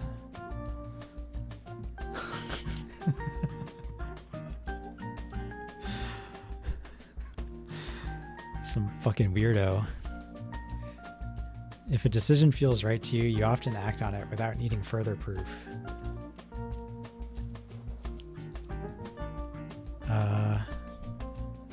Sometimes I think it's good to go with your gut. You can definitely like think yourself into a corner. But then sometimes you should stop and think. And a lot of the times you should stop and think. So I'll say I slightly disagree. You know, sometimes it's go time, but a lot of the time it's not. You often feel overwhelmed. No. You complete things methodically without skipping over any steps. Yep. Everything I do at work has a procedure, and you're expected to follow it. And if you don't, then you could get fired. So I definitely, even if I'm like putting together furniture now, like if I get a desk or something, then I put it together step by step with the instructions. You prefer tasks that require you to come up with creative solutions rather than follow concrete steps. I kind of just like following the steps, you know. Sometimes a creative solution is necessary. Like if you're troubleshooting, you could need a creative solution. Or if you're, I don't know, if you're finding some way to solve a problem or whatever. But in general, most of the things you do, you can just, there's an ideal, like most efficient way to do it. And it's pretty straightforward. You can just follow the steps and it's done. You are more likely to rely on emotional intuition than logical reasoning when making a choice. What if you cause a meltdown? That's pretty unlikely.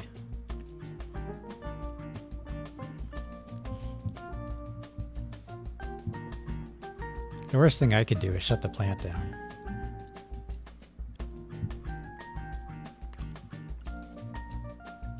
Which would be bad, but it's recoverable.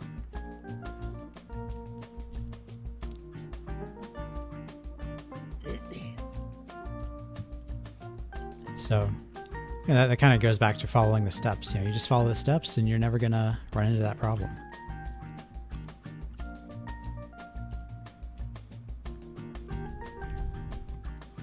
If you're more likely to rely on emotional intuition than logical reasoning when making a choice, no, I'd say logical reasoning. You struggle with deadlines. No. You feel confident that things will work out for you. Yeah, it's usually things work out. Even if things don't work out, well, that's just how they worked out. It's not like you can build a time machine and fix it. At least not yet.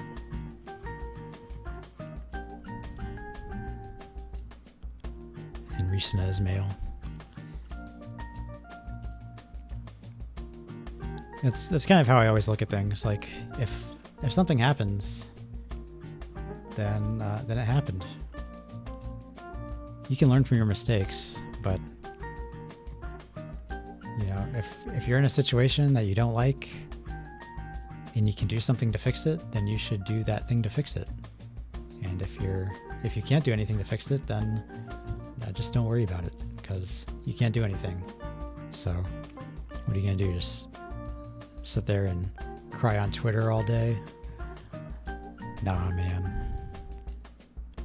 Be architect. Look at that. Architects, we won. INTJ. I guess that's kind of expected. Architects are imaginative and strategic thinkers with a plan for everything. 90% introverted. Yeah, it's no surprise. Look at that. What a beautiful duang. Look at this picture.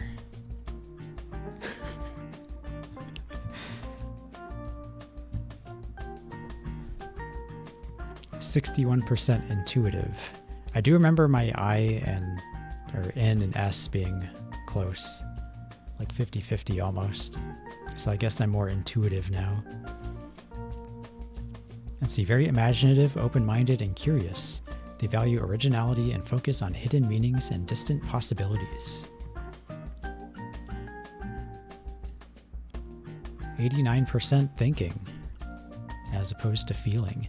Which that's interesting because I used to be feeling dominant when I was unemployed. But now I'm the thinking man.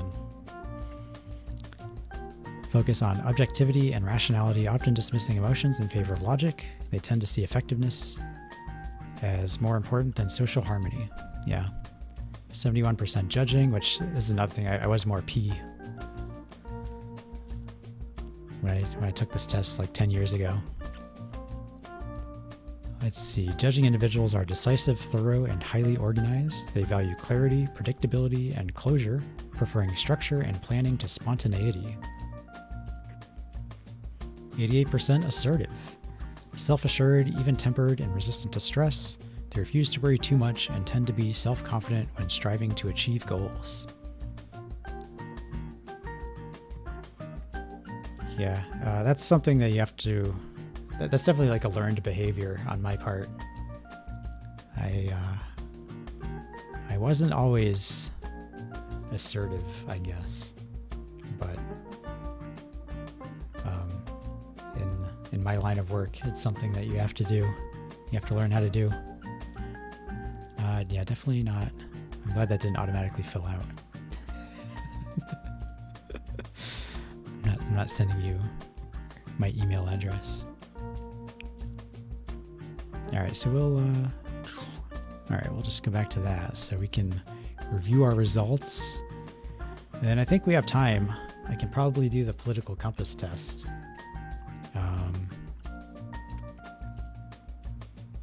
Okay, I have a window open. How do I open this without doxing myself?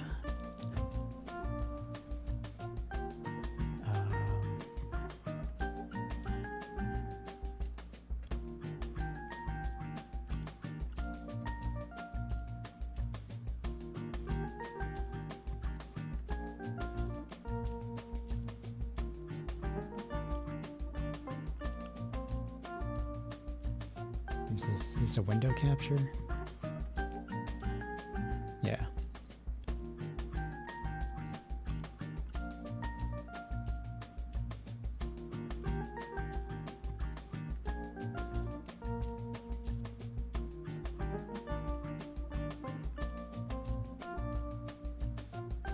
And let's see.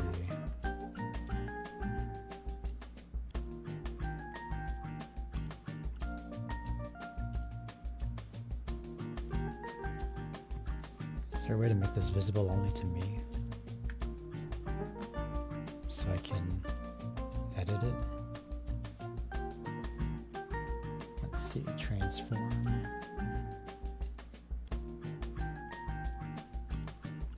Let's see, I'll just take 150 pixels off the top. How about that?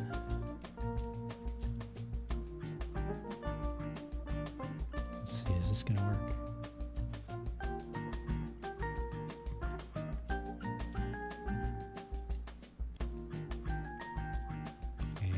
For this one, I can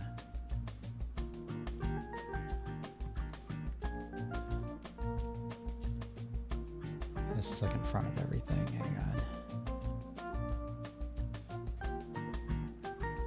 There. I think that's good.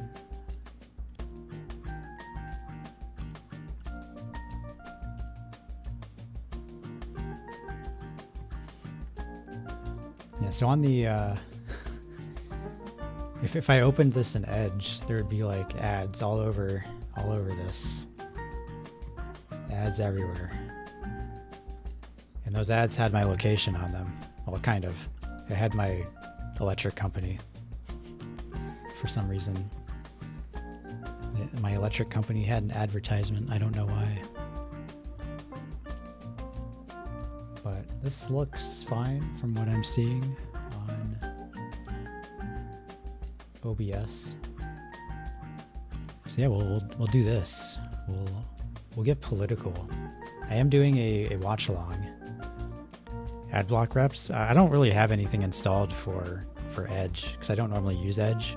I only use that for my streaming. Like if I'm showing something in a browser on stream. It's because I don't use it, so I don't have any browser history or anything. So my normal browser doesn't have ads, as you can see.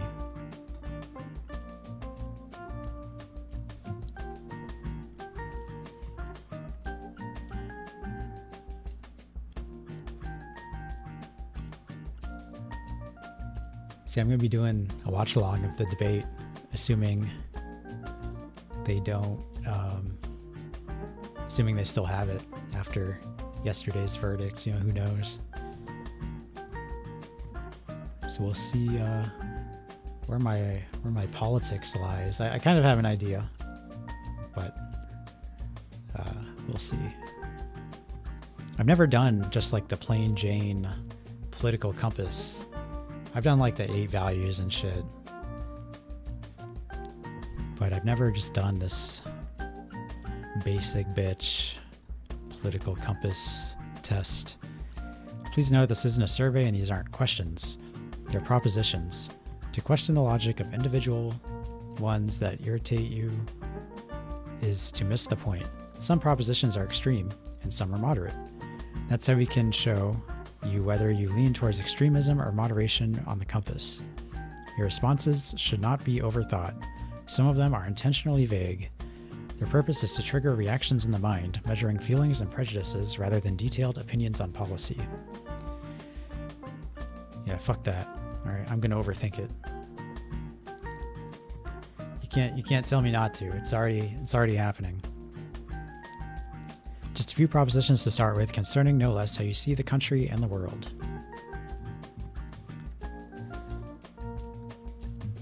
If economic globalization is inevitable, it should primarily serve humanity rather than the interest of transnational corporations. So if it's inevitable, so we're assuming that it's gonna happen. So should we serve humanity above corporations? I don't know who would disagree with that statement. Like, oh yeah, man, I really just love the corporations that much.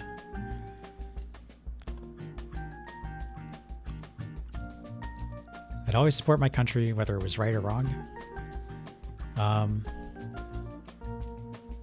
My country, yes. My government, no. So I'd say I agree with that. A lot of people don't really seem to have an idea of what a nation is nowadays in the 21st century or even the 20th century. Like if you said that a nation is a people, you'll probably just get called a racist. But that's what Cicero said, and I agree. I agree with Cicero.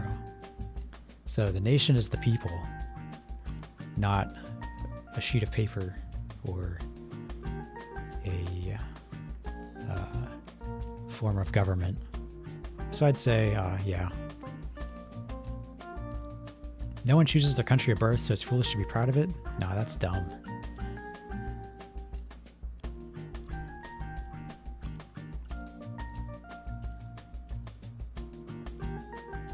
Because that's that like forms your who you are. How you think is influenced by your culture, your language, your race, your heritage, all that stuff. So all those things are influenced all those things influence you. And so they make up who you are and who the people are. So I think that's something to be proud of.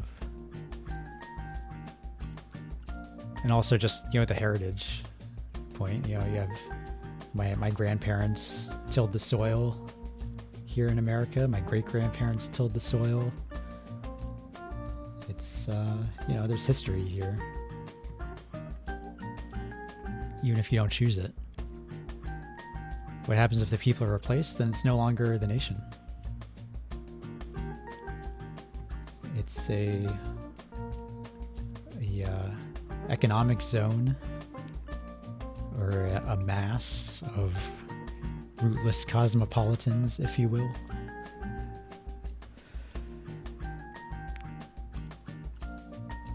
Our race has many superior qualities compared with other races. Uh-oh.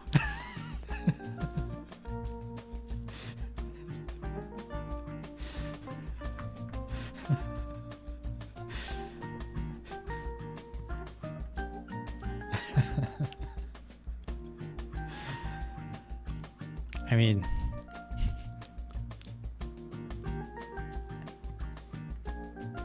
yeah, I think in-group preference is fine. There's nothing wrong with in-group preference, so I'm just gonna say that. I have in-group preference. I'm not necessarily a supremacist, but I like the way my people do things.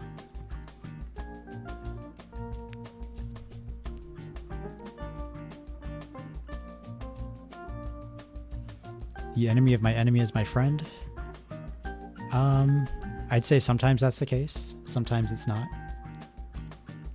I think a good example of that is what's going on right now in Israel and Palestine.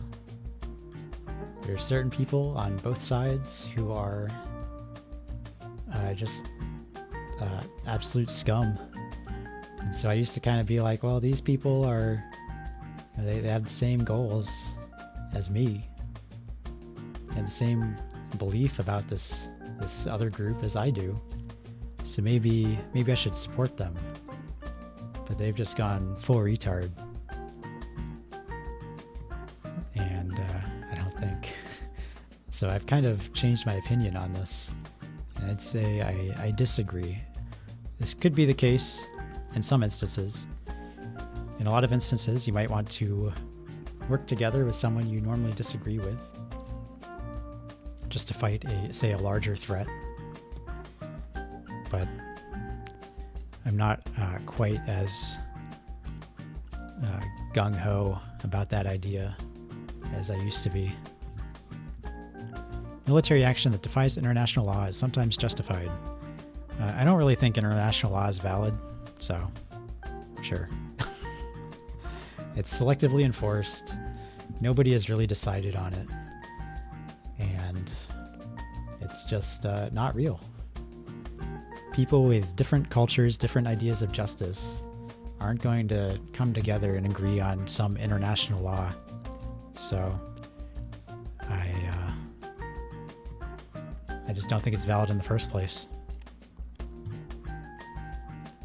There's now a worrying fusion of information and entertainment. Yeah, I'd say I agree with that. You have the applause comedians. People don't laugh at their jokes, they clap. I think those are kind of the most egregious examples. The people like John Leibowitz and what's his name? John Oliver, Trevor Noah, all these quote-unquote comedy people. What's the other guy I'm thinking of? Stephen Colbert.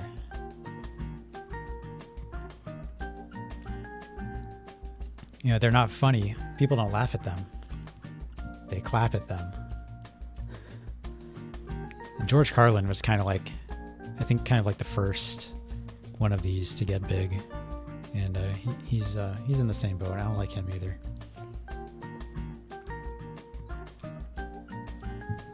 People are ultimately divided more by class than by nationality. I'd say I disagree. I mean, they're just divided by both, but I'd say nationality is more important.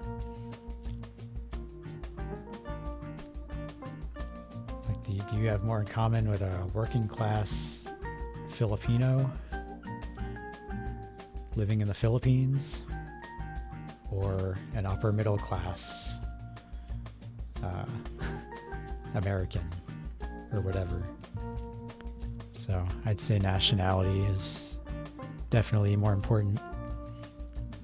Controlling inflation is more important than controlling unemployment. Controlling inflation is more important than controlling unemployment. I don't really see how those two things are linked, but I guess it's like you have to choose one or the other. So would I rather have low inflation and high unemployment, or low unemployment and high inflation? I guess I would rather have low inflation and high unemployment, because unemployment can be fixed. Inflation, like runaway inflation, is much harder to fix. I can't think of any country that's really fixed that permanently, peacefully, without any kind of like revolution. So I'd say I agree.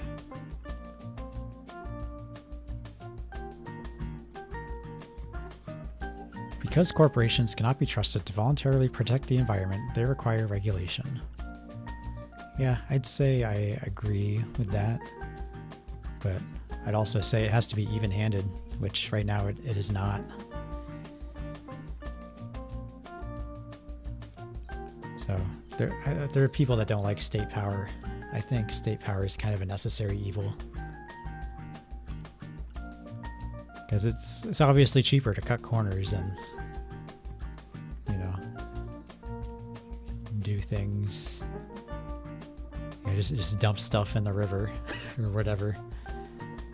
So I think there is some necessary regulation, but it can't be too much. It has to be a good balance, and it has to be even-handed throughout the industry. From each according to his ability to each according to his need is a fundamentally good idea. Nope.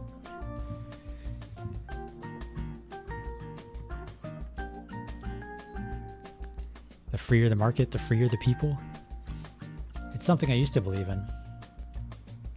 I think an internally free market is good, but then once you get into international business and trade, then, you know, you should have kind of like protective duties, things like that.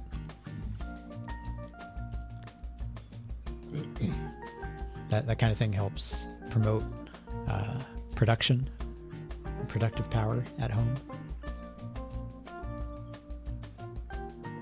So I know I just said up here, you know, some regulation is good. In the free market, that's like anti-regulation. So it's within reason. Free to an extent.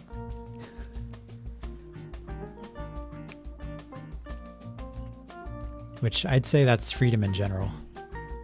You know, the freedom doesn't necessarily mean giving someone the ability to do whatever they want, but rather the ability to make the right choices, to do what's best for themselves and the people around them. I'd say that's the more just idea of freedom. And you see that in like Schelling's treatise on freedom, and I think Schopenhauer says that as well.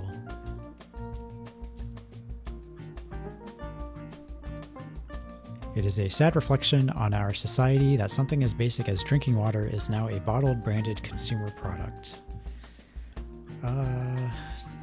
Not necessarily. And people are willing to buy it. I think it's more, rather than it being a consumer product, I think it's more a reflection on our society that our tap water is poorer and poorer quality as time goes on. And people still have like radon and shit in their tap water. But I'd say as far as it being a consumer thing, I don't really care. land shouldn't be a commodity to be bought and sold. So I think buying and selling land is fine, but holding it as a commodity, like a speculative asset, I don't think it should be considered like an asset for speculation. I don't think commercial entities should be able to buy private land any more than I could buy a Wendy's and live in it. So I'd say, I agree with private selling of land and buying of land between individuals, but not so much Vanguard and BlackRock buying up subdivisions and artificially raising housing costs. It is regrettable that many personal fortunes are made by people who simply manipulate money and contribute nothing to their society. Yeah, I mean, that's the whole zoning that stops you from living in a Wendy's. Yeah, I guess. I mean, it's a commercial area, that right? It's not residential. So I don't think a commercial entity should be able to buy into a residentially zoned area any more than like I could buy into a commercial area for a residence, if that makes sense.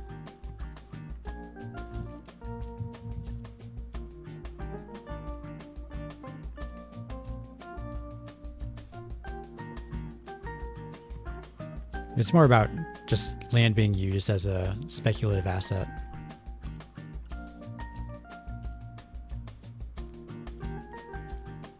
Let's see. Oh yeah, this is unearned income. I mean, investors in the stock market, it has a role. I don't necessarily like it, but I can't really think of an alternative. So it might be like a necessary evil, but I can't say I've done really enough research on the subject as far as like, what would happen if we abolished the stock market or something like that. I don't know. I can't answer that question. So I'll just say, it's regrettable. Sure. Yeah, do I have an alternative? No. Protectionism is sometimes necessary in trade. Yeah, I already mentioned that. The only social responsibility of a company should be to deliver a profit to its shareholders. No. This was a case, I think, with Henry Ford. I think the Supreme Court ruled against Henry Ford because he was trying to improve like working conditions and wages for his workers. And the Supreme Court said that it's the duty of the company to provide a profit. I believe that was Henry Ford.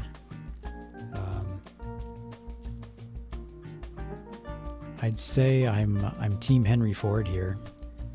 That a company should be free to seek out a profit, and they should try to maximize that profit. But it shouldn't really be at the expense of the nation or its people.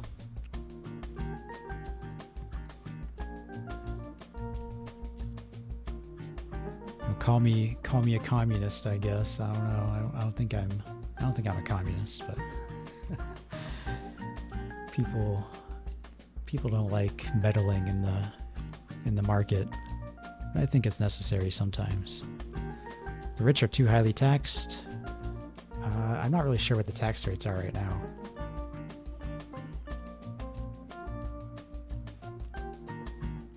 I know they have been in the past. Like if you look at Woodrow Wilson's tax plans, where he was taxing them at like 70% because he thought it would pay for World War I. So I don't really believe that you can raise taxes to get the quote unquote fair share. That's something that obviously doesn't work and it's stupid. But as far as right now, corporate taxes are probably high. Capital gains taxes are definitely high. And I think that encourages business to move out of the nation, which, it adversely affects the nation. So I'd say, sure, I agree. Those with the ability to pay should have access to higher standards of medical care. Yeah, if you can pay for it, sure. Government should penalize businesses that mislead the public. Yeah. There should be like a standard for advertising and how a product is represented, or how certain business dealings are represented. A genuine free market requires restrictions on the ability of predator multinationals to create monopolies. Well, that's not really a free market then, is it? So I think monopolies are usually because of there's like a barrier to entry rather than a truly free market. So I'd say if we're presupposing a genuine free market, then restrictions would not be necessary. Although whether a genuine free market is possible in the first place, I don't think it is.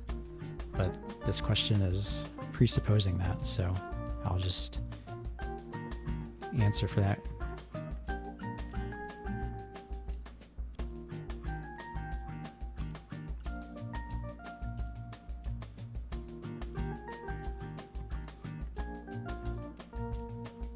And I'm only on page 3. Abortion, when a woman's life is not threatened, should always be illegal. Nah.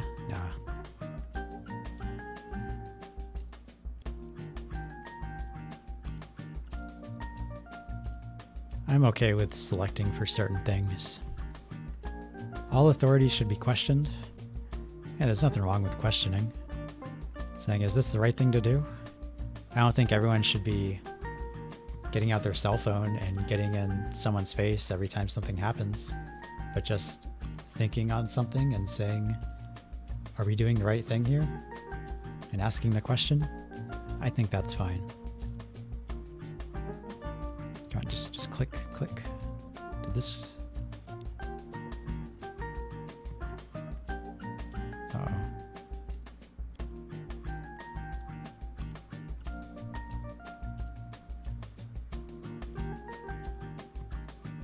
Did my browser crash? That'll be sad if it did. Uh-oh. Okay, I think we're back. I didn't mean to click this. But, yeah. Oh wait, no, that's supposed to be disagree. This one. Yep, strongly agree. An eye for an eye, a tooth for a tooth. I guess I'd say I agree. Yeah, I think the punishment should fit the crime. And I don't think we should skimp out just because we get a little squeamish at fitting certain crimes. Taxpayers should not be expected to prop up any theaters or museums that cannot survive on a commercial basis.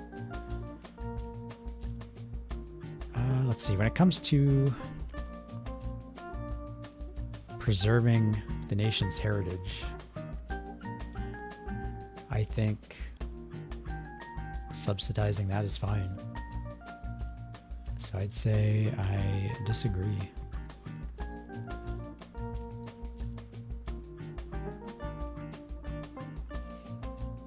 I mean, I would like to live in a society where everyone just wants to go to the museum or to the theater and participate in the nation's culture. But I don't really see that happening at this point in our history. So it has to be preserved somehow. Schools should not make classroom attendance compulsory. I think it should be compulsory. There's a lot of education reform that's needed, but I do think people should go to school. Whether it's public school or private school, whatever, I don't really care. But people should go. Or homeschool. Homeschool is fine. All people have their rights, but it is better for all of us that different sorts of people should keep to their own kind. Yeah. Like I was saying before with in-group preference and stuff like that. People want to be with what they know. And, we all see the failures of these kinds of policies every day. Good parents sometimes have to spank their children. Yeah. Yeah, I mean, there's some people who think that they can reason with a 5-year-old, but that 5-year-old just sees you as a pushover. I've known plenty of kids who just walk all over their parents. And I was like, if you just whoop their ass once, that won't be a problem anymore. It's natural for children to keep some secrets from their parents. Sure. Yeah, okay. Possessing marijuana for personal use should not be a criminal offense. Well, everyone has to smell it, so get fucked.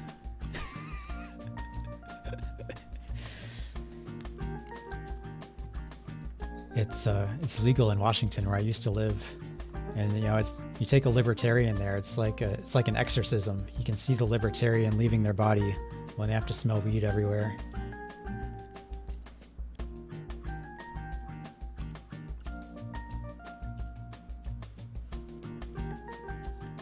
The prime function of schooling should be to equip the future generation to find jobs. Yes, of course.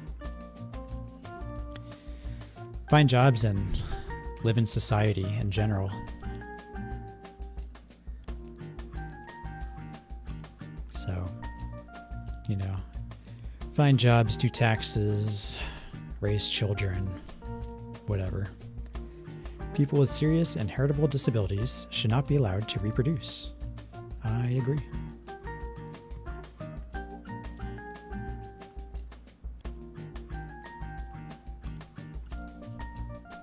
The most important thing for children is to learn to accept discipline. I'd say that's pretty important.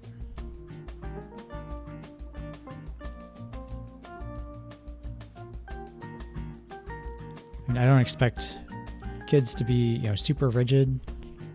I don't think I'm not saying that, every 7-year-old should act like a Marine or something, but they should at least know how to act like human beings before they become adults, so they don't just punch out a Dunkin' Donuts worker or something. Because that's what people do nowadays. There are no savage and civilized peoples. There are only different cultures. Well, if that's the case, then there are savage and civilized cultures. I'll just say strongly disagree, I guess.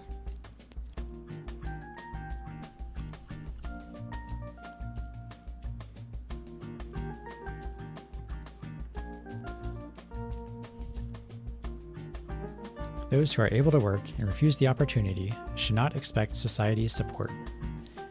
If they refuse the opportunity, yes, I agree. If someone is disabled or maybe they got laid off, lost their job, I don't really have a problem with those kinds of people getting some kind of benefits for some period of time, say 6 months or so. But if they are not making any effort to find a job, then don't work, don't eat. When you are troubled, it's better not to think about it, but to keep busy with more cheerful things. Yeah. I'd say that's true. Either fix your problem, or if you can't fix it, it's not your problem. So just don't even think about it. First-generation immigrants can never be fully integrated within their new country. I agree. It goes back to what I was saying earlier with how culture and language and those kinds of things shape people.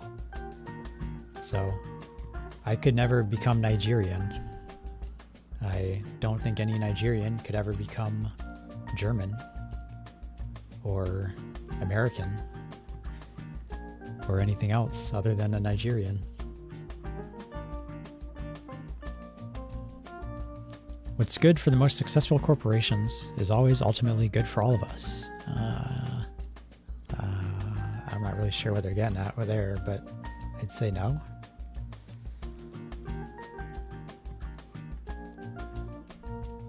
No broadcasting institution, however independent its content, should receive public funding. I actually think we should have one state media, and that's it. Let's just cut the middleman. It's basically what it is already. It's just special interests controlling the flow of information. Let's just cut the middleman. We'll know what we're dealing with. And that'll be that. No more CNN. No more NBC. No more MSNBC. No more Fox News.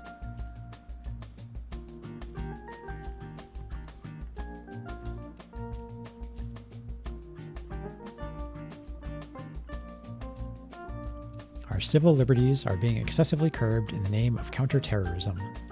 Yeah, I mean, there's the Patriot Act, which I think that was... Is CBC really better? I mean, no. It's not that it's better. It's just... Once it's like blatantly government funded, everyone knows what they're dealing with.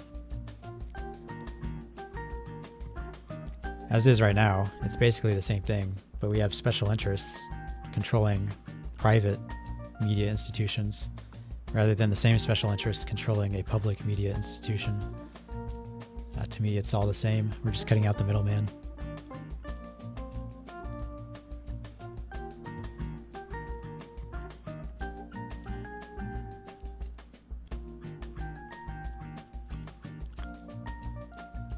I kind of see the Patriot Act as kind of our point of no return here in Burgerland. Like nobody did anything then. You know, if there was any point where people were gonna say, all right, enough is enough, the government's stepping too far, it would have been there. But nobody did anything. And I think that's just kind of now it's just gonna get worse and worse and worse. A significant advantage of a one-party state is that it avoids all the arguments that delay progress in a democratic political system. I agree.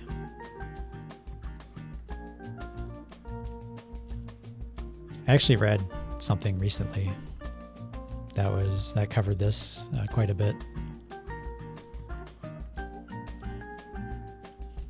Although the electronic age makes official surveillance easier, only wrongdoers need to be worried. No. I mean, we know that's not the case. Laws aren't enforced equally.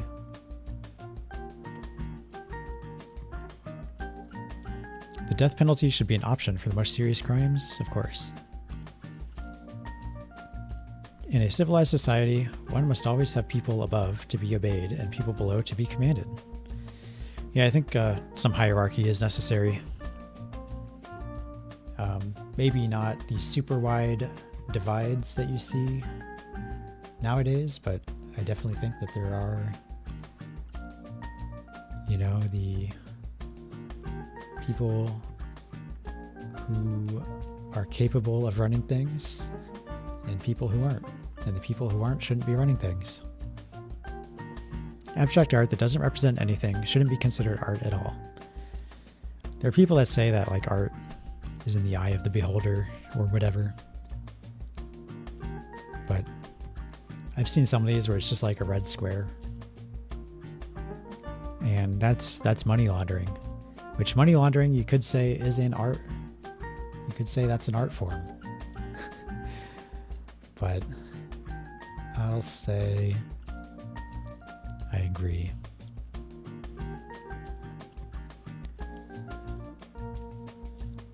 Because if it doesn't represent anything, then can it really be art?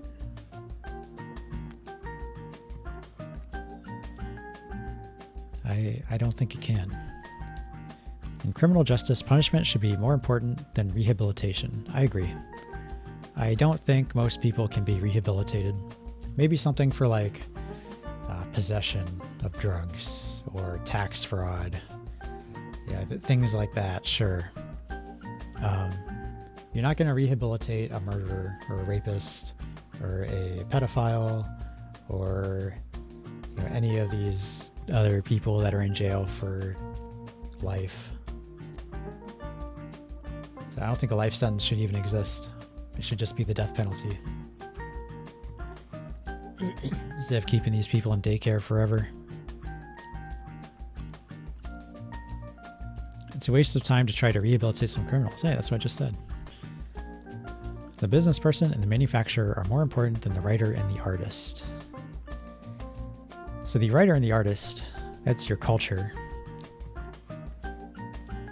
So I think if it comes to preservation, I think these are people that should be preserved. But for the general day-to-day life, these people are also very important. So I'd say for your general day-to-day life, I would say I agree.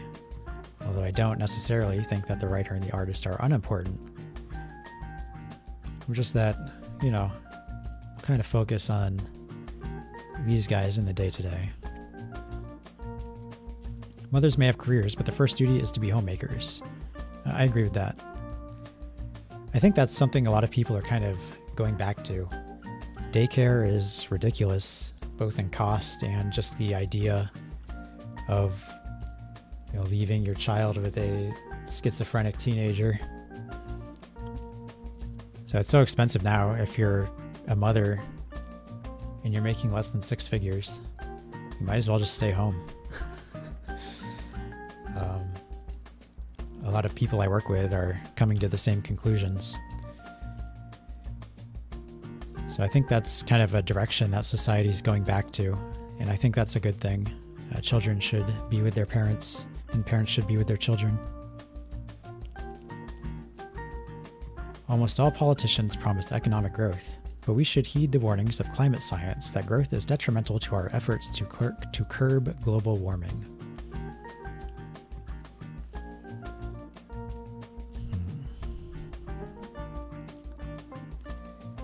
I don't necessarily, I know that there are arguments for and against global warming being a thing caused by humans.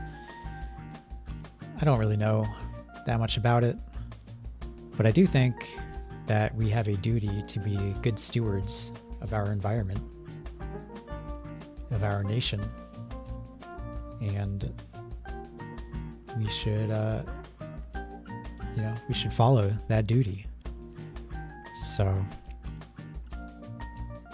I'd say I agree, although we shouldn't resort to some Linkula pilled or Kaczynski pilled ideas of just living in a cabin in the woods. I do think we should kind of mind what we're doing to the environment, and encourage things like nuclear recycling or whatever. Different initiatives like that should be strongly encouraged. Making peace with the establishment is an important aspect of maturity. What do they mean? Like just kind of accepting it is what it is? I'd say yes and no. I mean, it is what it is, but that doesn't mean you can't change things. I think we should try to change things, especially nowadays. So I'd say disagree. But you should still try to work within a realistic framework.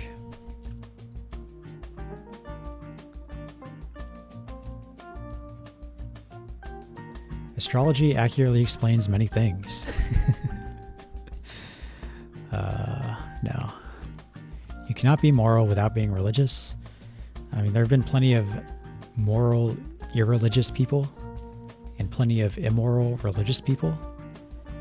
But I think religion gives you, and it gives really society, not you, the individual, but society in general, kind of a foundation or a background. So it's not so much that an individual can't be moral, but I'd say it's much harder for a society to be moral without religion. Not impossible, but... So I'm not really sure what to answer for this. It says you, so I'm assuming it's just talking about like you, the individual. So I'll say disagree. Charity is better than Social Security as a means of helping the genuinely disadvantaged. Most charities are scams. Well, Social Security is also a scam. So now what? Let's say Social Security functioned as intended. Then I'd say I disagree. Now let's say charity functioned as intended. Then I'd say I agree. So I think they're kind of equal. I do think we should just get rid of Social Security altogether. Just rip that Band-Aid off. Someone's going to have to eventually. Some people are naturally unlucky. They are, but I don't think that's like a permanent defining thing. Like you can get hurt in an accident. You could, lose an arm or a leg in a car crash.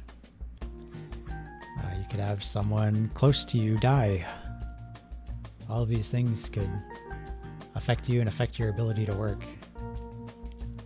But that's, I think, in the long term, I think you'll still be able to find employment for the most part, depending on things, and move on with life, adapt and overcome. I think there's some things like if I got blinded, I would no longer be able to do my job or anything related to my job. So something like that could definitely, affect your standing in society and your ability to maintain your standard of living. But I'd say in general, people can adapt and overcome. It is important that my child's school instills religious values. No. That kind of goes back to this one. But I don't think schools need to be religious. Although religious values, I don't know, it depends on the religion, I guess.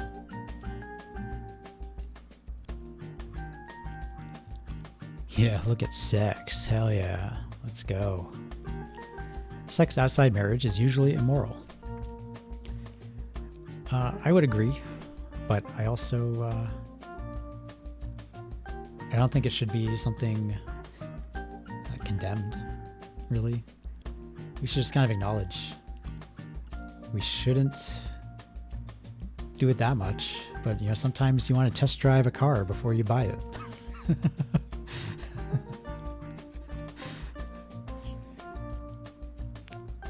But I don't think people should be having like casual sex or anything.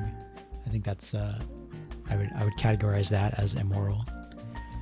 A same-sex couple in a stable, loving relationship should not be excluded from the possibility of child adoption. I disagree. I don't think they should adopt. Pornography depicting consenting adults should be legal for the adult population. I think it should be legal, but stigmatized and discouraged.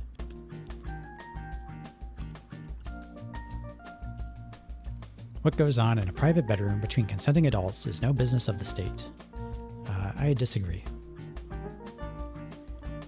Because what happens at home affects the outside world.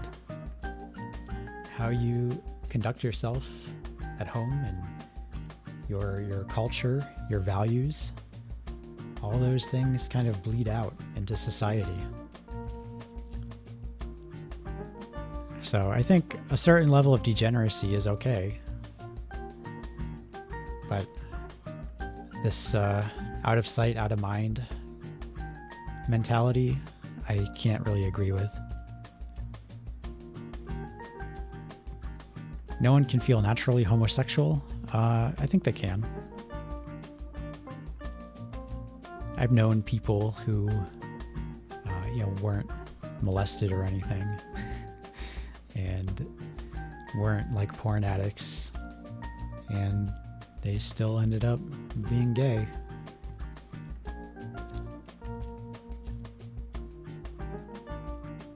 These days, openness about sex has gone too far. I agree.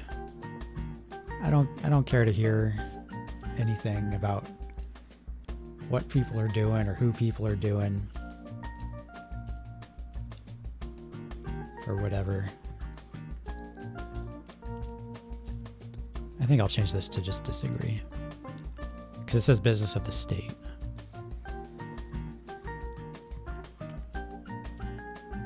All right, let's see. Oh, this says I'm authoritarian left. Whoa. Oh wait, are those my results? Oh yeah. That's weird. I'm usually not left when I take like the 8 values things. Wow, I'm a lefty now. Look at me. I'm a communist.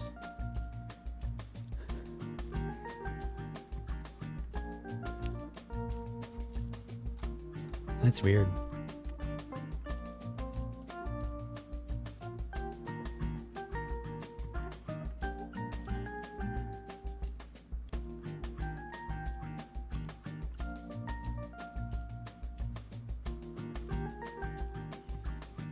Yeah, so I'm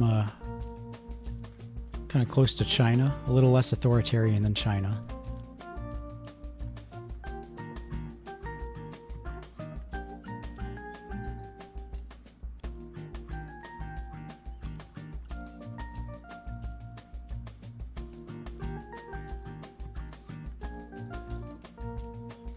Blah, blah, blah. Anything else here? No. Maybe I'll read some of this. Let's see.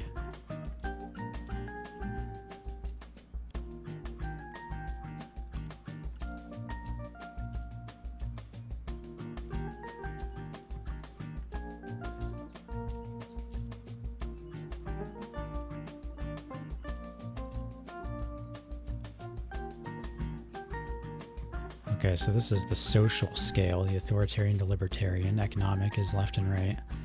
So I guess I am kind of left economic, maybe.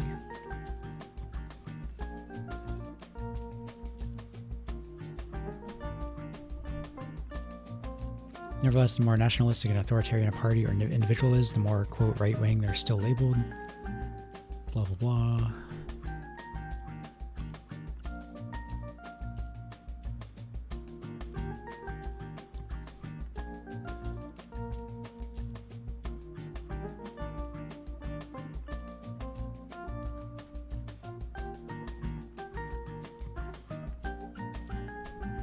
So I read Friedrich List a couple years ago, something like that. And I'd say a lot of his economic policies seemed pretty sound to me. I don't know where he would fit on here, but yeah, I'm surprised that I'm a lefty. Let's see, authoritarian left reading list. Let's see what we can read. Nationalism and socialism. What's it like when you combine those things? Stalinism, the essential readings.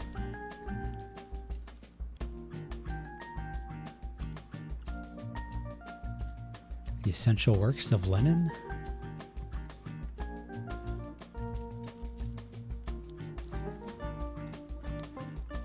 I haven't read any of these, so I don't know.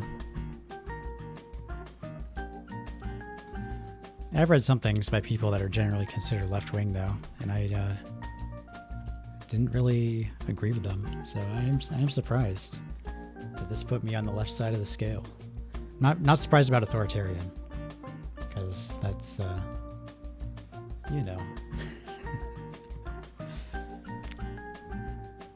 So let's recap, I guess. That's it for today. I think we're done doing our quizzes and things.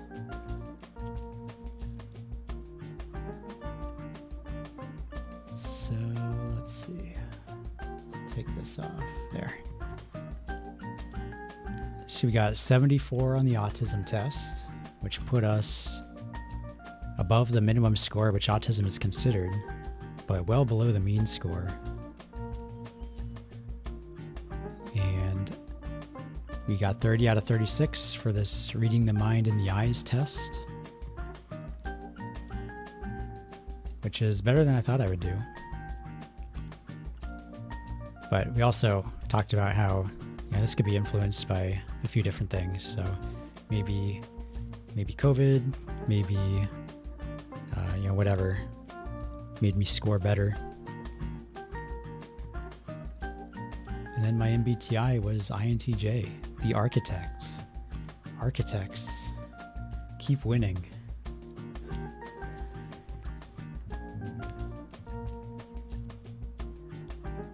And then I'm just a dirty lefty. Look at me. So that's it for today.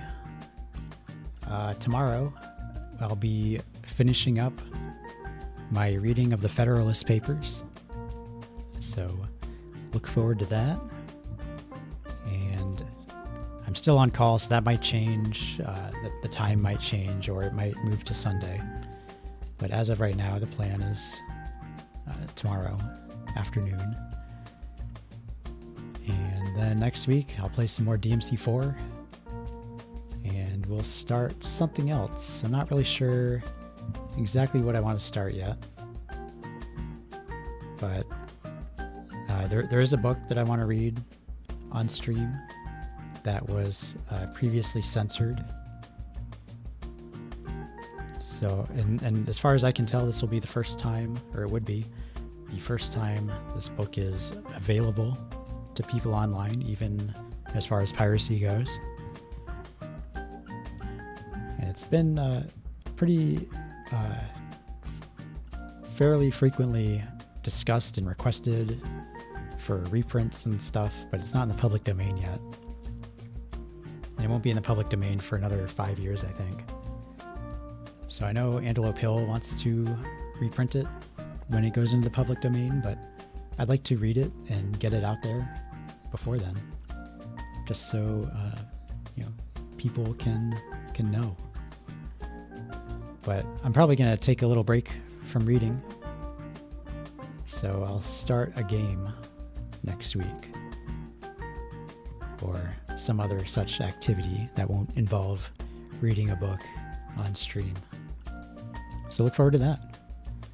Yeah, thank you everyone for being with me again today, and I hope everyone is still sticking around for the next anniversary. It's already been 2 years. It's hard to believe. 2 years since the hiatus began.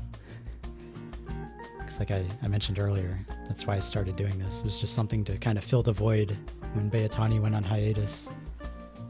And she's still not back, so I'm still here. But yeah, thank you for being with me again today, and I'll see you all tomorrow. Bye.